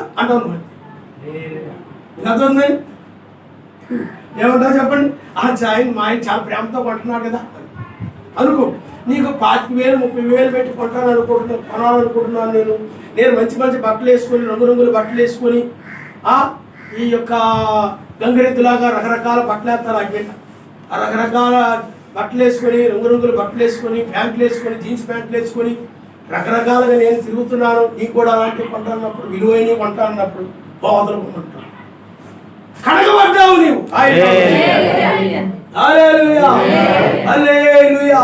ఏమైపోయావు చెప్పండి? నీవు ఆ మురికిని అసహించుకుంటుంటావు అన్నమాట. నీవు ఇప్పుడు, ఒకప్పుడు అది నీ ఒంటి మీదే ఉంది, నీలో హృదయంలో ఉన్నాయి.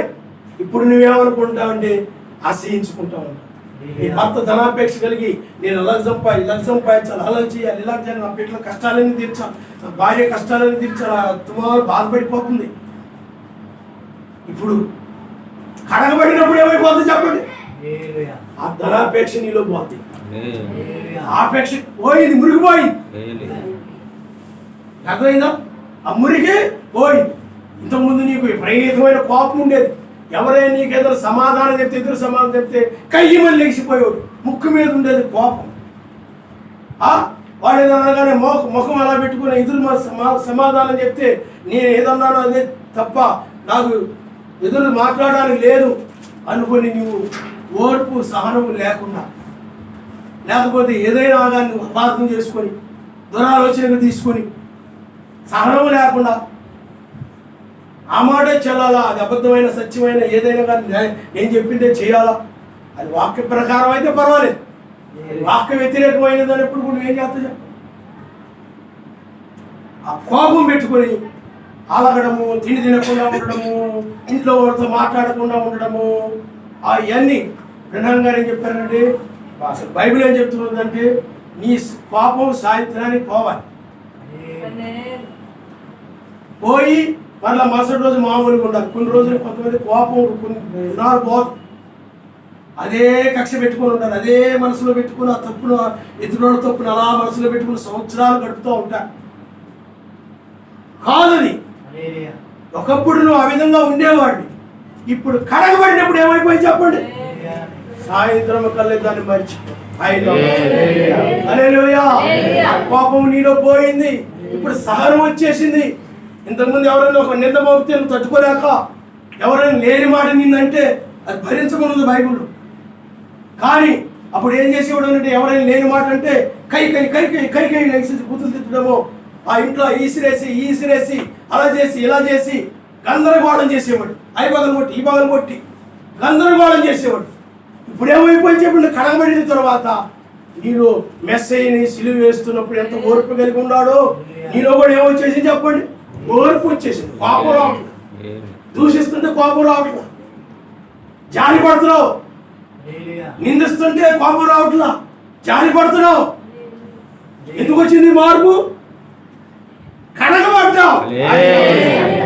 హల్లెలూయా, హల్లెలూయా. కడగబడినప్పుడు ఇవన్నీ పోతాయి, వీళ్ళకి కనబడవు. అప్పుడు ఎందుకంటే నువ్వు మహిమలో ఉన్నావు, మహిమలో జీవిస్తూ ఉన్నప్పుడు నీలో ఏమి ముడత మచ్చ కళకం ఏమి నీలో కనబడవు. అంత స్వచ్ఛముగా, సూర్యుని అంత స్వచ్ఛముగా, చంద్రుని అంత అందము కలిగిన ఉంటుంది బైబిల్. సూర్యుని అంత, సూర్యునిలో ఎక్కడ కూడా చీకటి కనబడదు, వెలుగి. అలాగే నీవు కూడా వెలుగు మహిమతో ఉంటావే తప్ప, వాక్య మహిమతో ప్రకాశిస్తూ ఉంటావే తప్ప నీలో ఏ పాపము నీలో కనపడదు, ఏ ద్వేషము నీలో కనపడదు. ద్వేషం అనేది మరణమని బైబిల్ చెప్తాను. పాపిని ప్రేమించు, పాపాన్ని ద్వేషించు.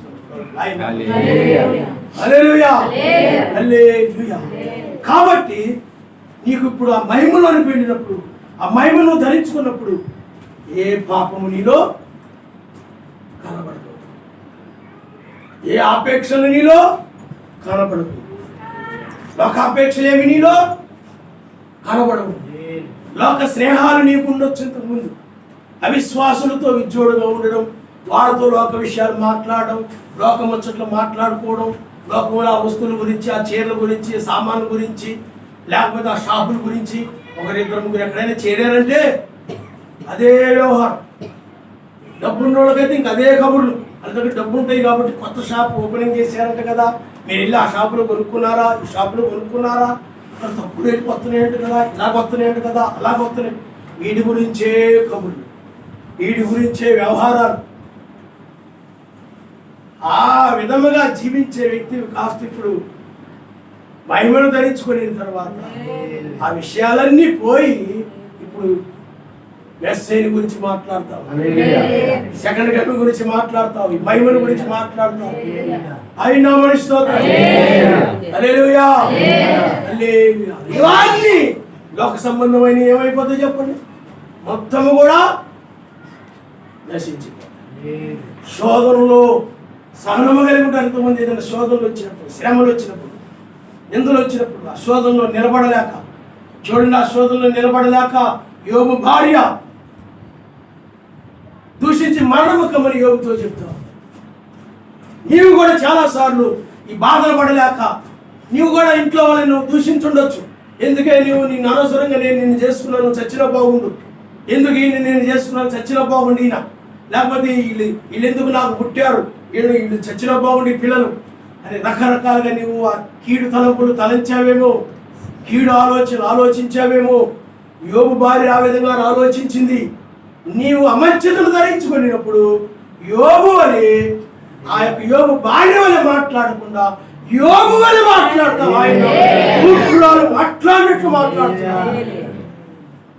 మనము మేలే అనిపించదగుదమా? ఎందుకు ఆయన కోసం మనం శోధనలు అనిపించకూడదు? ఎందుకు ఆయన కోసం ఈ రోగాలు పడకూడదు? ఎందుకు ఆయన కోసం ఈ రోగాలను భరించకూడదు? ఎందుకు ఆయన కోసం ఆ పేదరికాన్ని అనుభవించకూడదు? ఎందుకు ఆయన కోసం శ్రమలు అనుభవించ? ఈ విధంగా నీవు ఆ మహిమలో ఉన్నప్పుడు ఆ విధంగా మాట్లాడుతున్నావు. శరీరము మారింది, రూపాంతరం చెందింది. అందువల్ల ప్రియులారా, ఏ లోపము కూడా నీలో కనబడదు.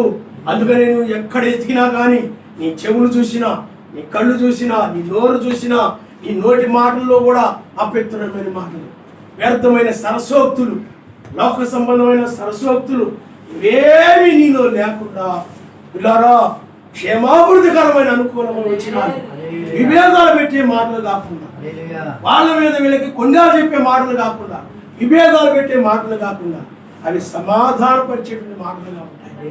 ఈ నోట కూడా సమాధానకరమైన మాటలే కనపడతాయి తప్ప ఏ విరోధమైన మాట ఏది కనపడదు. ఇతరులకు క్షేమాన్ని కలుగు చేసే మాట. కాబట్టి పిల్లలు ఆలోచన చేయండి. ఓ ఆ మహిమలోనికి వెళ్ళినప్పుడు ఆ మహిమను ధరించుకున్నావనంటే నీలో ఏ లోకాశలు కనపడదు, ఏ వ్యభిచార సంబంధమైన ఆలోచనలు నీలో ఉండవు. ఆ మహిమకు ముందైనట్లయితే నువ్వు ఎవరైనా కనపడితే బిత్తర చూపులు చూసేదానివేమో, వాళ్ళ గురించి అలాగేలాగా తయారైపోయి అలాగేలాగా అలంకరించుకొని రకరకాలుగా ఉండేవాడివేమో వాళ్ళ గురించి అలాగా. కానీ ఇప్పుడు ఏమైపోవచ్చు చెప్పండి, ఆ మహిమలోనికి వెళ్ళినప్పుడు మార్పు వచ్చేస్తుంది.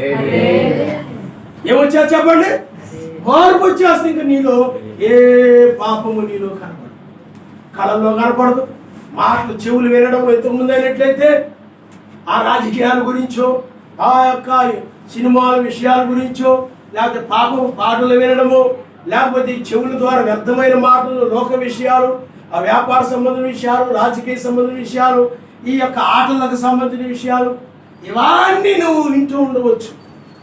అవన్నీ కూడా మత్స్యమైనవి వింటూ ఉండొచ్చు.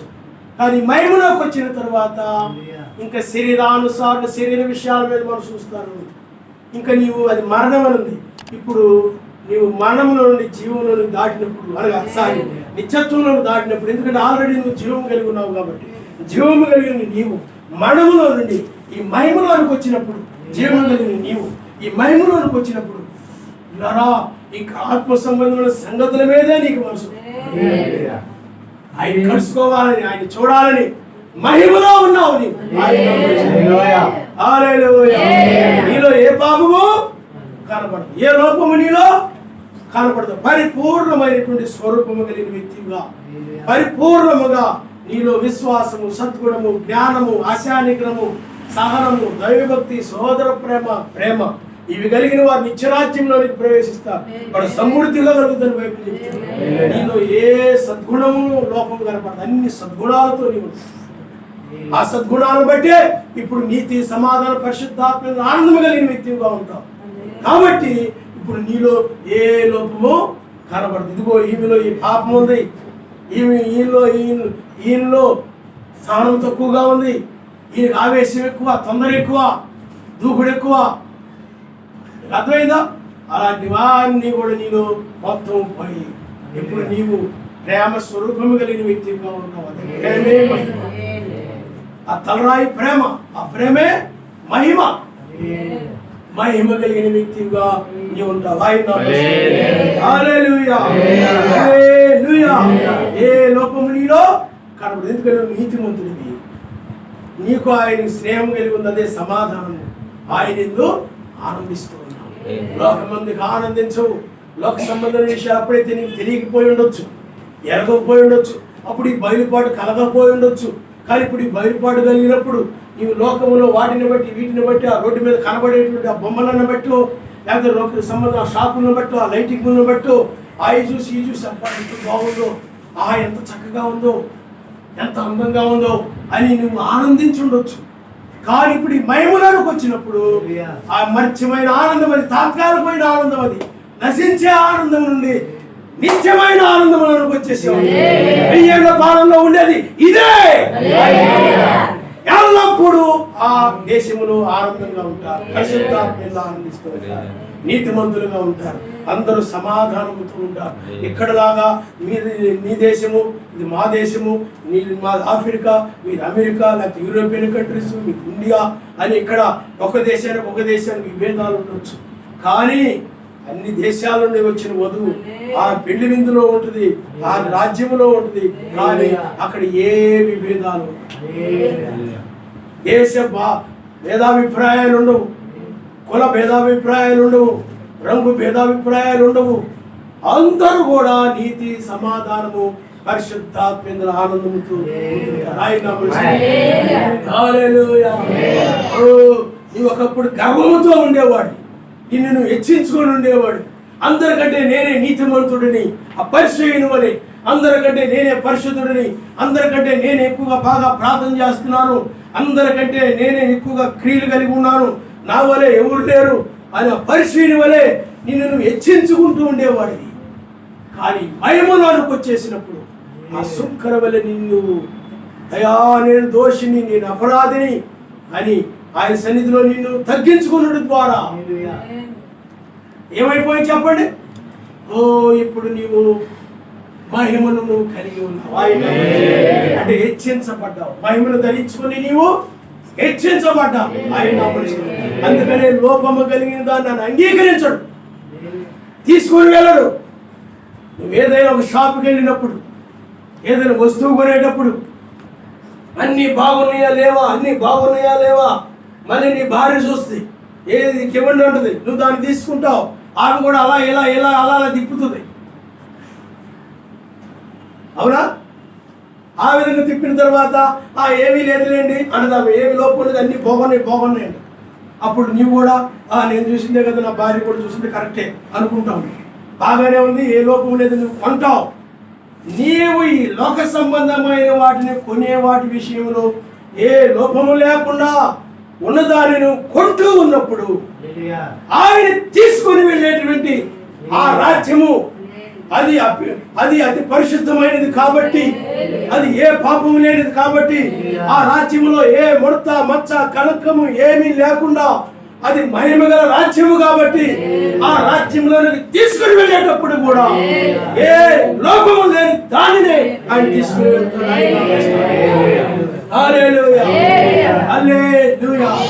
కాబట్టి పిల్లారా, మహిమగల వధువుగా నీవు ఉండాలి, మహిమగల వధువుగా నీవు ఉండాలి. ఆయన నమ్మనిస్తాం. హల్లెలూయా. అందుకని మనం ప్రసంగి గ్రంథము 9వ అధ్యాయము 10వ వచనాన్ని మనం ఒకసారి చదువుకుందాం.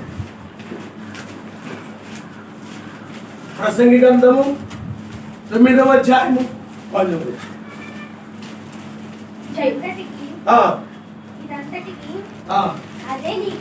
అదే నీకు చేయుటకు నీ చేతికి వచ్చిన ఏ పనినైనను నీ శక్తి లోపము లేకుండా చేయము. చూడండి, నీ శక్తి లోపము లేకుండా చేయము. ఆయన కార్యముల విషయంలో లోపము లేకుండా ఉండి నిమిత్తమై ఏ లోపము లేకుండా ఆయన పనులని, ఆయన కార్యాలని, ఆయన వాక్య ప్రకారముగా ఏ లోపము లేకుండా ఉండాలి. నువ్వే ఏదైనా ఒక వస్తువును తయారు చేయించినప్పుడు అదేదైనా లోపము కనపడినట్లయితే ఆ తయారు చేసిన వ్యక్తిని నువ్వు నానా మాటలు అంటావు. ఇది తయారు చేసేది సరిగా లేదు, నా పొద్దు నువ్వు పట్టుకుపో అంటావు. లోపం ఉంటే దాన్ని అంగీకరించవు. సర్వశక్తిమంతుడు కూడా అంతే. దానియేలు గ్రంథములు ఆ రాజులు దోషములు కనబడినప్పుడు పిల్లారా, అలాగే సౌలు రాజు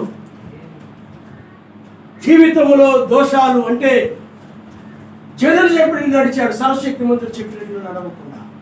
ఆ దోషములు కనబడినప్పుడు, త్రాసులో తూచినప్పుడు ఆ లోపమును బట్టి ఆయన నిరాకరించాడు.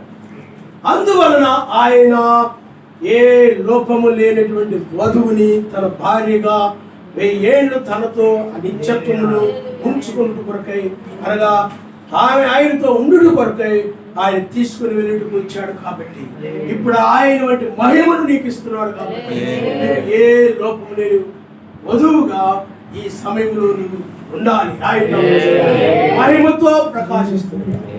లోపము కలిగి ఉన్నట్లయితే ఈ దినములో నువ్వు విడిచిపెట్టబడతావు. ఇంకా సమయం ఉందిలే, ఇంకా కాలం ఉందిలే, ఆయన ఎప్పుడు అలాగే చెప్తున్నాడులే అని నీవు నీ తోటి వారిని, నీ బంధువులను బట్టి వాళ్ళు నడిచినట్లుగా నువ్వు నడుస్తూ, నీ తోటి అనగా నీతో పనిచేసేవారు ఎలాంటి తలంపులతో, ఎలాంటి ఆశలతో నడుస్తున్నారో వారిలాగే నువ్వు కూడా నడుస్తూ ఆ విధంగా ఉన్నట్లయితే, లోపాలతో ఉన్నట్లయితే ప్రమాదంలో పడిపోతారు. అందుకని నీవు ఏదైనా చేయనప్పుడు ఏ లోపము లేకుండా చేయమని వాక్యం చెప్తుంది. ఆయన హల్లెలూయా. ద్వితీయోపదేశ కాండము 15వ అధ్యాయము 19-21 మనం చూద్దాం ఒకసారి.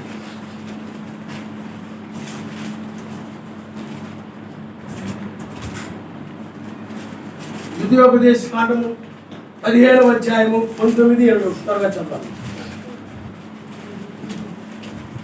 నీ గోవులలోనేమి, నీ గొర్రె మేకలలోనేమి,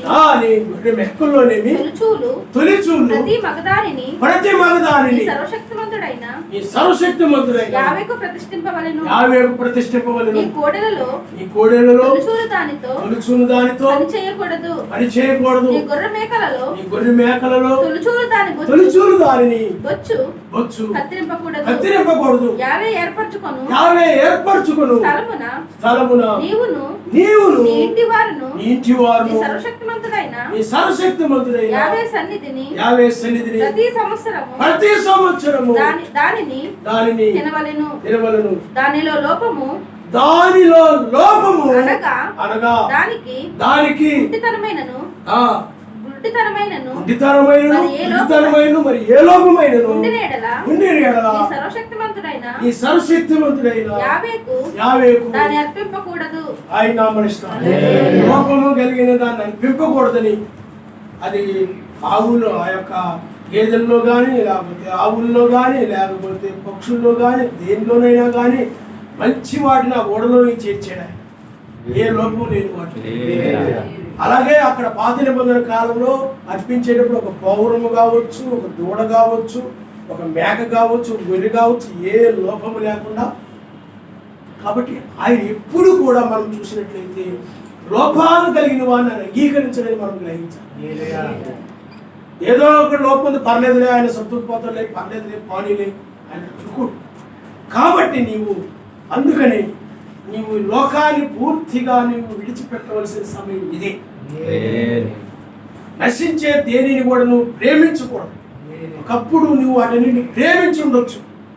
మర్త్యమైన నశించేవి, క్షయమైన నశించేవి. ఈ శరీరానికి సంబంధించినవన్నీ కూడా, శరీరం కూడా ఎప్పటికప్పుడు మరణించేది. ఈ లోకములో కూడా ఎప్పటికప్పుడు నశించేవి. లోకములో అనేక రాజ్యాలు నశించిపోయాయి, రాజులు నశించిపోయారు. గొప్ప గొప్ప కీర్తి ప్రతిష్టలు కలిగినటువంటి వారందరూ కూడా ఈనాడు వారు భూమిలో కలిసిపోయారు.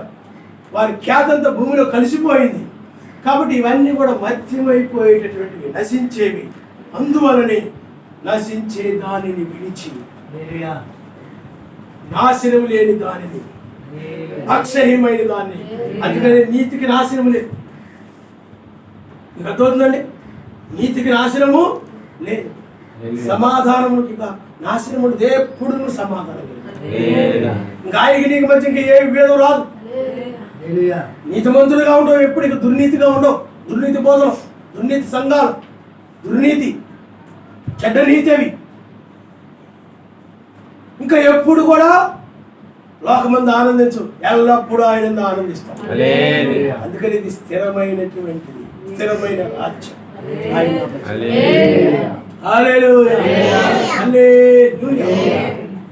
కాబట్టి పిల్లారా, ఆయనతో నిత్యము నిత్య రాజ్యంలో ప్రవేశించడం అంటే నిత్యము నీతిమంతులుగా జీవించడం, నిత్యము ఆయనతో సమాధానం కలిగి ఉండడం, నిత్యము ఆయన ఆనందించడం. ఈ లోపము లేదు. ఇట్లో ఏ ఒక్కటి లేకపోయినా నువ్వు లోపము కలిగిన వ్యక్తివి కాబట్టి విడిచిపెట్టబడ్డమని. కాబట్టి దేని యందు నువ్వు ఆనందిస్తున్నావు ఆలోచించి ఆయన మహిమను ధరించుకునడం అంటే తన రాజ్యముతో ఆయన వచ్చాడంటే తన మహిమతో రావడమే, తన రాజ్యంతో రావడమని మనకు దాచబడిన వాక్యము బయలుపరచబడ్డ. ఈ బైబుల్ని అనేక మంది చదివారు, రెండవ రాకడ గురించి అనేక మంది బోధించారు.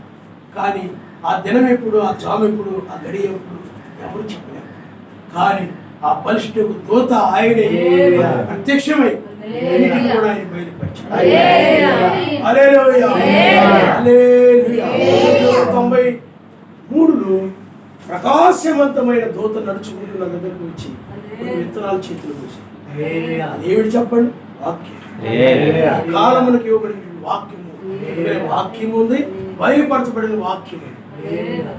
ఇప్పుడు తండ్రి యొక్క కుమారునికి పరిశుద్ధాత్మిక నామములో బాప్తిజం పొందిరి, అది వాక్యమే.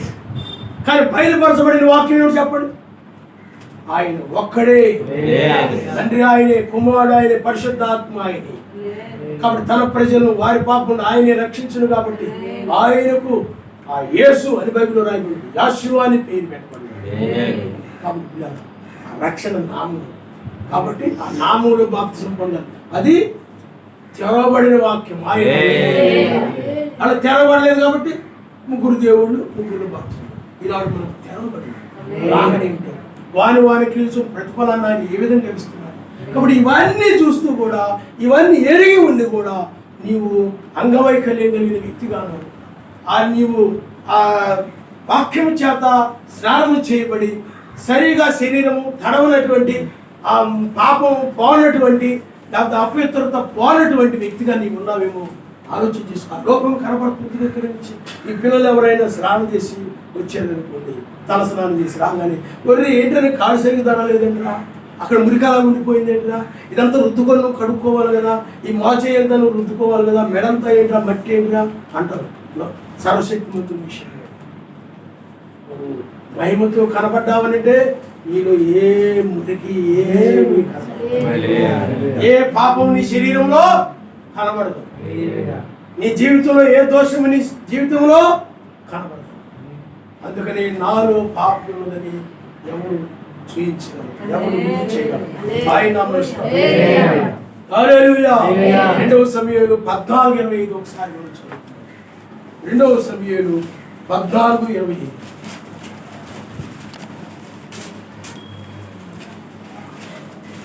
హల్లెలూయా, హల్లెలూయా. స్తోత్రం, స్తోత్రం, స్తోత్రం, స్తోత్రం. చదవాలమ్మ త్వరగా.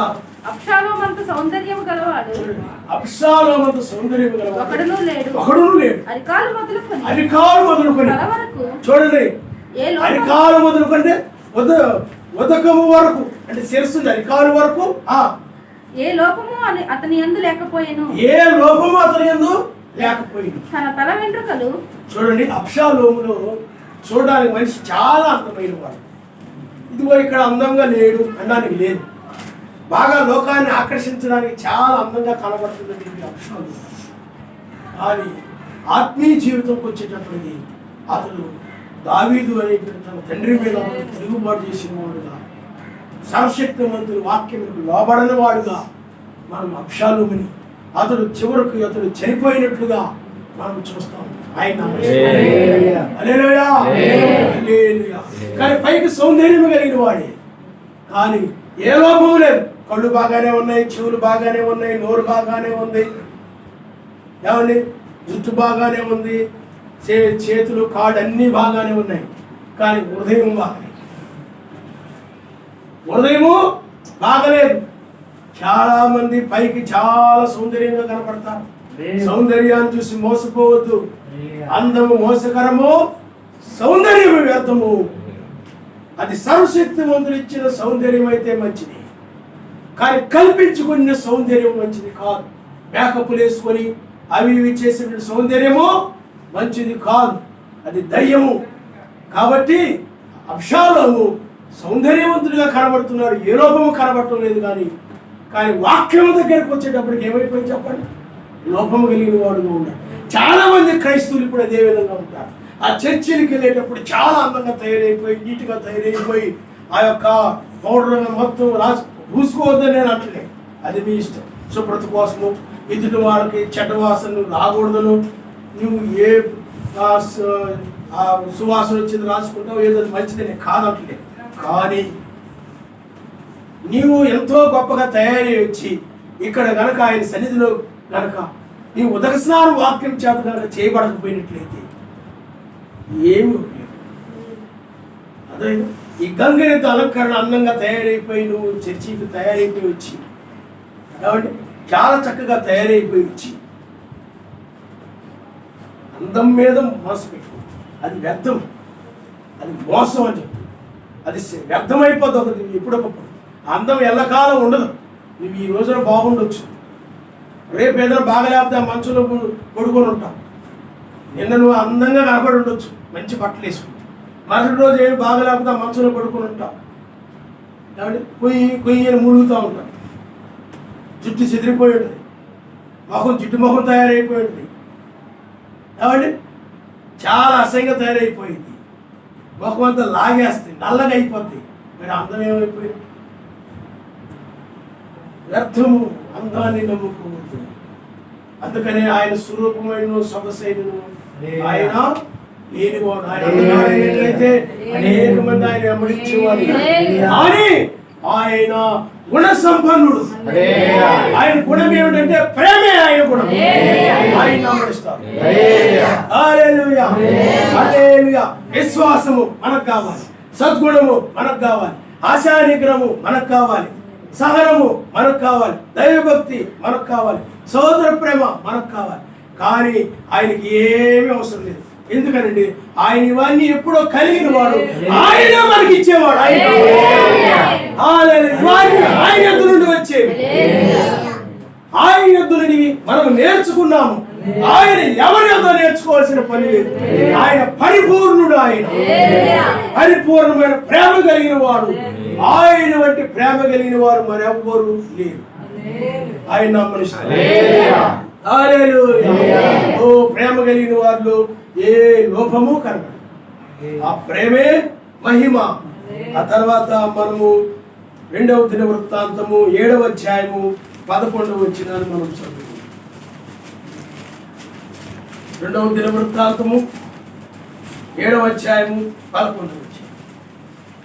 ఆ ప్రకారము సొలొమోను యావే మందిరమును రాజనగరును కట్టించి యావే మందిరమందును తన నగరమందును చేయుటకు తాను ఆలోచించినదంతయు ఏ లోపము లేకుండా నెరవేర్చి పని ముగించెను. ఆయన సొలొమోను 1000 ఏళ్ల పాలనకు మాదిరిగా ఉంటాడు. ఆయన రాజ్యములకు మాదిరిగా ఉంటాడు. అందుకనే 1000 ఏళ్ల పాలనలో యుద్ధాలు ఉండవు. ఇంతకుముందు అయ్యగారి కాలంలో, అంటే జాన్సన్ గారి కాలంలో, బ్రహ్మం గారి కాలంలో మత్స్య సంఘాలకి వాళ్ళకి యుద్ధం ఉండేది. అలాగే పిల్లారా మోషే కాలంలో యుద్ధాలు, దావీదు కాలంలో యుద్ధాలు. కానీ ఇప్పుడైనట్లయితే ఏ యుద్ధములు లేవు. ఎందుకంటే వధువు రహస్యముగా మహిమను ధరించుకుని వెళ్ళిపోతారు. ఏ యుద్ధాలు లేవు. ఎవరితో మనం యుద్ధం చేయడం లేదు. అంటే మత్స్యాక బోధలతో మనం యుద్ధం చేయడం లేదు. మన యుద్ధము ఆయనే జరిగిస్తున్నాడు. ఆ యుద్ధం ఏమిటంటే నిర్గమకాండం 14వ అధ్యాయములో ఆ తెల్లవారుజామున ఆయనే యుద్ధము చేశాడు. ఆ యుద్ధములో వధువు విజయం పొందింది. ఇప్పుడు కూడా ఆయనే పరిశుద్ధాత్మగా దావీదు నక్షత్రముగా ఆయన ఈ వర్తమానం ద్వారా నీకు ఆయన ఏం చేస్తున్నాడు చెప్పండి? విజయాన్ని ఇస్తున్నాడు. నువ్వు విజయం పొందుతున్నావు. దావీదు అంటాడు, యుద్ధం చేయనిది నేను కాదు కానీ ఆయనే. మనది వెలుపల యుద్ధము కాదు, అంటే సంఘాలతో యుద్ధము కాదు. ఇప్పుడు మన యుద్ధం ఏమిటి చెప్పండి? లోకమును విడిచిపెట్టడంలో, లోక సంబంధమైన వాటి విషయంలో మనము జయించి బయటకు వస్తున్నాం. అంటే మధ్యమైన దానిని జయించే సమయం, విజయమందు మనం మిరిగివేయబడిను అని లేఖనం నెరవేర్చబడే సమయంలో ఉన్నాం. బోధన గురించి మనం ఇంకా మత్స్య సంఘాలతో మనం వాదించడం లేదు. మనం వాక్యం మీద నిలబడడం కోసమై వాళ్ళు ఎవరైనా నీ ఇంట్లో మత్స్య సంఘాలలో ఉంటారు, వారు ఆ మత్స్యాకు సంబంధించిన విధానాలు చేస్తుంటారు. అప్పుడు నిన్ను కాపాడుకుంటూ నిన్ను నీవు ఉగ్రతను తప్పించుకోవడం కోసమై వాళ్ళకు వ్యతిరేకంగా నువ్వు నిలబడుతుంటావు. లేకపోతే వాడు అక్కడికి వెళ్తావు, నువ్వు కూడా అక్కడికి వెళ్ళిపోతావు. ఆ ఉగ్రతలో పడకూడదని నీకు ఈ బయలుపాటుని బట్టి, బయలుపాటు నీకు విశ్వాసాన్ని కలుగు చేసింది. దీనిని బట్టి నువ్వేం చేస్తావు? వాక్యం మీద నిలబడతావు. కాబట్టి మెస్సయ్య పిల్లారా ఆ యొక్క సొలొమోను కాలంలో చేసినట్లుగా ఇప్పుడు కూడా మందిరం అనగా నీవే ఆయన ఆలయం అని బైబిల్ చెప్తావు.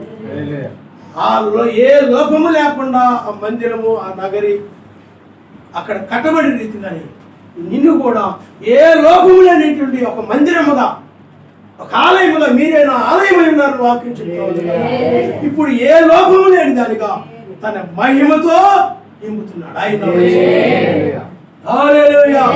మహిమగల మందిరముగా దీన్ని ఆయన ఒక శిల్పకారుని వలె చెక్కాడు. ఇప్పుడు నీవు ఏ లోపము లేనటువంటి ఆలయముగా నీవు ఉండాలి.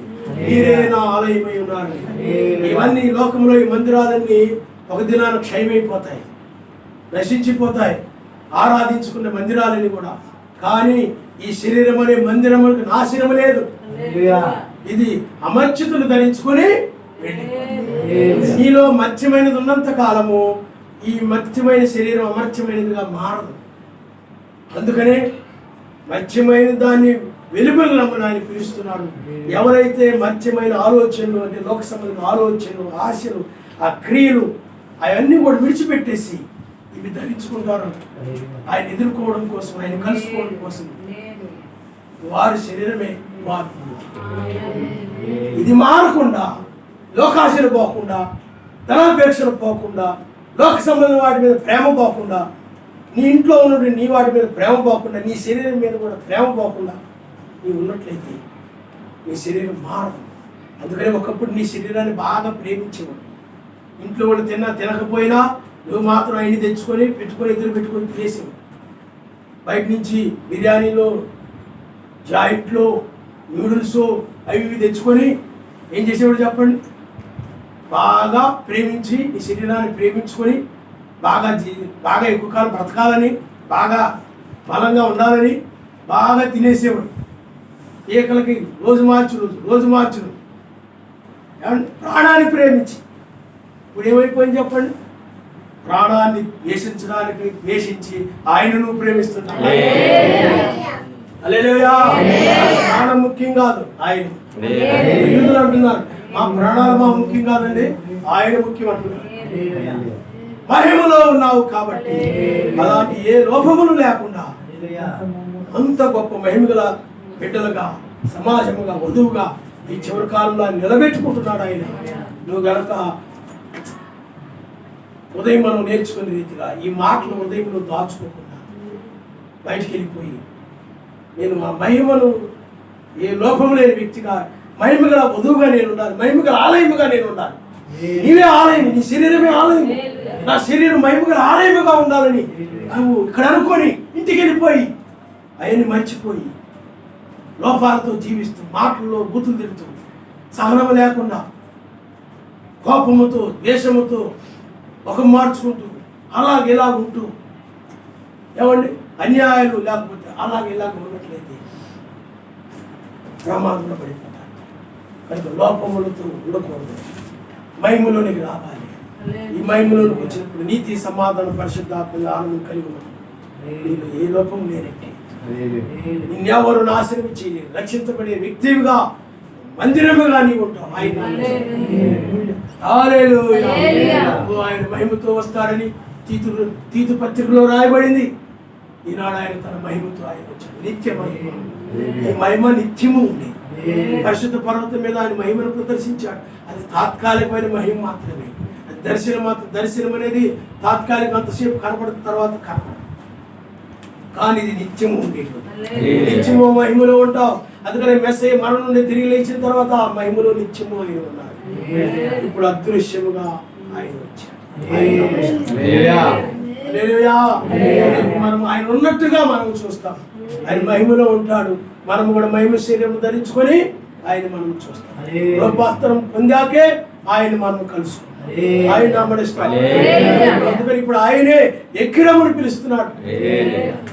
ఎక్కిరా, అది వర్తమానం, ఘోరధ్వని, ఆర్భాటము. 7వ దూత వర్తమానం. ఇప్పుడు ప్రధాన దూత శబ్దము, ఆర్భాటము, మృతులకి సజీవులు. అందుకనే ఈ స్వరము మృతుల యొద్దకు కూడా వెళ్తుంది. ఆయన మృతులను లేపే స్వరము, సజీవులను కూడా లేపే స్వరము. ఎందుకంటే ఏకకాలంలో కొనుక్కోబడతారు బైబిల్ చెప్తా ఉంది కాబట్టి వేకుజాములోని మృతులు, సజీవులు లేపబడతారు. ముందు లెగుస్తారు, తర్వాత మనం లెగుస్తాము.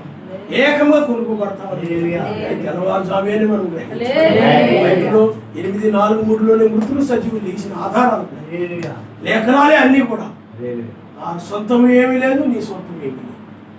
అందుకనే పిల్లలారా, అది బలిష్ఠుడకు దూత వల్ల జరుగుతున్న కార్యం. అది మొదటి కార్యం. తర్వాత ఆయన వల్ల మోషే ఏలియా ద్వారా జరుగుతుంది. ఆ తర్వాత ఆయనే ప్రత్యక్షం అవుతాడు. యోసేపు అనే వాళ్ళకి కనబరుచుకుంటాడు యూదుని. అప్పుడు వాళ్ళందరూ కూడా ఏడుస్తారు. యోసేపును చూసి అమ్మి వేసినటువంటి ఆ సహోదరులు ఎలాగైతే ఏడ్చేశారో అలాగే ఈ గాయాలేంటి, చేతి గాయాలేంటి, పక్కలో గాయం ఏంటి, కాళ్ళకు గాయాలేంటి అని అడుగుతారు ఆ యూదులు ఆయన చూసి. అప్పుడు నా ఇంట ఉండగా నా సహోదరులు అంటే నా వారు ఆ పితరులు పెట్టిన గాయాలన్నప్పుడు వాళ్ళందరూ కూడా ఏడ్చి ఆ మెస్సీని యోసేపుని 11 మంది అంగీకరించినది వాళ్ళు కూడా అంగీకరిస్తారు. అలాంటి సమయం రాబోతా ఉంది. ఆ తర్వాత 3.5 సంవత్సరం మాత్రమే సమ్మానం ఎత్తబడిన తర్వాత 3.5 సంవత్సరం మాత్రమే భూమి మీద అవకాశం ఉంది. ఇంకా తర్వాత బొగ్గుమని బొగ్గుమని అమెరికా, వాటికన్ సిటీ, రోమా సామ్రాజ్యం, ఈ యొక్క సంఘాలన్నీ కూడా నాశనం చేయబడతాయి. వేశ్య దాని యొక్క పిల్లలు ప్రకటన గ్రంథము 17-18 ఉంటాయి. అవన్నీ కూడా నాశనం చేయబడతాయి. నేను దుఃఖం చూడను అనుకుంటున్నాను. ఈనాడు కూడా సంఘాలు కూడా మేము ఎంతబడిపోతాం, దుఃఖం చూడం, శ్రమకాలం చూడం అనుకుంటారు వీళ్ళందరూ కూడా. కానీ వాటిలో పడిపోతారు. ఆమె పాపములు ఆకాశాన్ని అంటాయి. నూతన సంఘం యొక్క పాపములు, రోమన్ క్యాథలిక్ యొక్క విగ్రహారాధన పాపములు, అవే వీటిని అనుసరిస్తా ఉన్నాయి. ఈ సంఘాలు అనుసరిస్తూ ఉన్నాయి. త్రిత్వాన్ని తీసుకొచ్చింది రోమన్ క్యాథలిక్ సంఘం, త్రిత్వాన్ని తీసుకొచ్చింది. లెంట దినాలు తీసుకొచ్చింది రోమన్ క్యాథలిక్ సంఘం. అలాగే ఈ యొక్క క్రిస్టమస్ తీసుకొచ్చింది రోమన్ క్యాథలిక్ సంఘం. అవే వీటన్నిటిని ఆచరిస్తూ ఉన్నాయి. ఏమిటనంటే ఈ నూతన సంఘము, బాప్టిస్ట్ సంఘము, రోమన్ తన తల్లి అయిన దాని నుండి బయటకు వచ్చాడు. అది ఆ కాలానికే సరిపోతుంది. ఇప్పుడైతే ఆ సంఘాలన్నీ కుళ్ళిపోయాయి, మురిగిపోయాయి. అందుకనే ఈ నూతన సంఘం ఇవన్నీ కూడా రోమన్ క్యాథలిక్ సంఘం పద్ధతుల్ని ఉచ్చరిస్తూ వస్తారు. వాళ్ళు తీసుకుని వచ్చిన వాటినే వీటిని కొనసాగిస్తున్నందువల్లనే అది మహావేశ్య. ఈ వేశ్యకు పిల్లలు అనగా దాని పిల్లలు ఇవి కూడా వేశ్యలే. ఆ గుంపు అంతా వేశ్య గుంపు, ఆత్మ సంబంధమైన వేశ్యలు. ఆ సంఘాలకు వెళ్ళేవాడు కానీ, ఆ సంఘానికి సంబంధించిన బోధకులు కానీ, విశ్వాసులు కానీ, ఆ సంఘాల వాళ్ళందరూ కూడా ఆయన దృష్టిలో వ్యభిచారులు, వేశ్యలు. వాళ్ళందరూ కూడా ఆయన నాశనం చేస్తారు. అంటారు, అయ్యా నువ్వు ఆ సంఘానికి వెళ్ళొద్దు, రోమన్ క్యాథలిక్ సంఘం తప్పు కదా అంటే నువ్వు గుర్తులో పడిపోతుంటే, నేను చూడను మా సంఘం కరెక్ట్ అంటారు. నూతన సంఘం వెళ్ళొద్దు, అది రోమన్ క్యాథలిక్ పద్ధతులే, తన తల్లి సంఘాన్ని అది అనుసరిస్తూ ఉంది, దానిలో వెళ్ళొద్దు, ఆ బోధన ఏకీభవించొద్దు బైబిల్ చెప్తా ఉంది అని అంటే, నేను పరలోకం వెళ్ళిపోతాను, నువ్వు చెప్పిన నేను ఆ సంఘానికి వెళ్తానంటారు, నేను వెళ్ళిపోతానంటారు. మేము ఉగ్రతను చూడమంటారు. కానీ దాన్ని వాళ్ళు చూస్తారు. బైబిల్ చెప్తాం, బైబిల్లో లేనిది వాళ్ళు ఆచరిస్తున్నారు. వాక్యంలో ఒకటి కలిపినా ఒకటి తీసివేసినా అది శాపమే అని వాక్యం చెప్తా ఉంది. కాబట్టి పిల్లలు, ఈనాడు మనము మహిమగల వధువుగా ఉండాలి. తలలో ఉంచుకోండి, మనం ప్రార్థన చేసుకుందాం. సర్వోన్నతుడా, మహిమ కలిగిన వాడా, ఈ మహిమగల పాదములు పొందనాలు, స్తుతి స్తోత్రాలు. హల్లెలూయా, హల్లెలూయా, హల్లెలూయా, హల్లెలూయా, హల్లెలూయా, హల్లెలూయా. ఓ సర్వోన్నతుడా, మహిమ కలిగిన వాడా, మేము ఇప్పుడు మొదటి స్నానం చేయబడుతున్నాము. స్నానం చేసినప్పుడు నాయన మా జీవితము నీతి, సమాధానము, పరిశుద్ధాత్మ ఆనందంతో కనబడతా ఉన్నది నాయన. అయ్యా ఏదో కంగారుగా వాక్యం విని ఇంటికి వెళ్ళిపోయి మర్చిపోయి అలాంటి వారి స్నానము తొందరగా స్నానం చేసి సరిగా నాయన శుభ్రపరచబడకుండా చేసే స్నానము, అలాంటి వారు నీతి, సమాధానం, పరిశుద్ధాత్మ కలిగి ఉన్నది. వారి యొక్క జీవితము మురికితో ఉంది. వారి జీవితం ఇంకా పాపం ఆలోచనతో ఉంది. కనుక నాయన మొదటి స్నానం చేయబడిన సమాజం, మహిమగల సమాజముగా, ఎక్కడ కూడా ఏ పాపము కనబడిన సమాజముగా, నాలో పాపం ఎక్కడ ఉన్నదని నీవు చెప్పిన రీతిగాని నాయన నాలో పాపం ఉన్నది ఎక్కడ ఉందని వధువు కూడా చెప్పే విధంగా వారు మొదటి స్నానం చేసి ఈ తెల్లవారుజామున వీరిని నిలబెట్టుకుని మా యొక్క శరీరంతో పైకి తీసుకుని వెళ్ళమని నజరేయుడైనటువంటి యేసు చదువుతున్నాను. అందరికీ వందనాలు.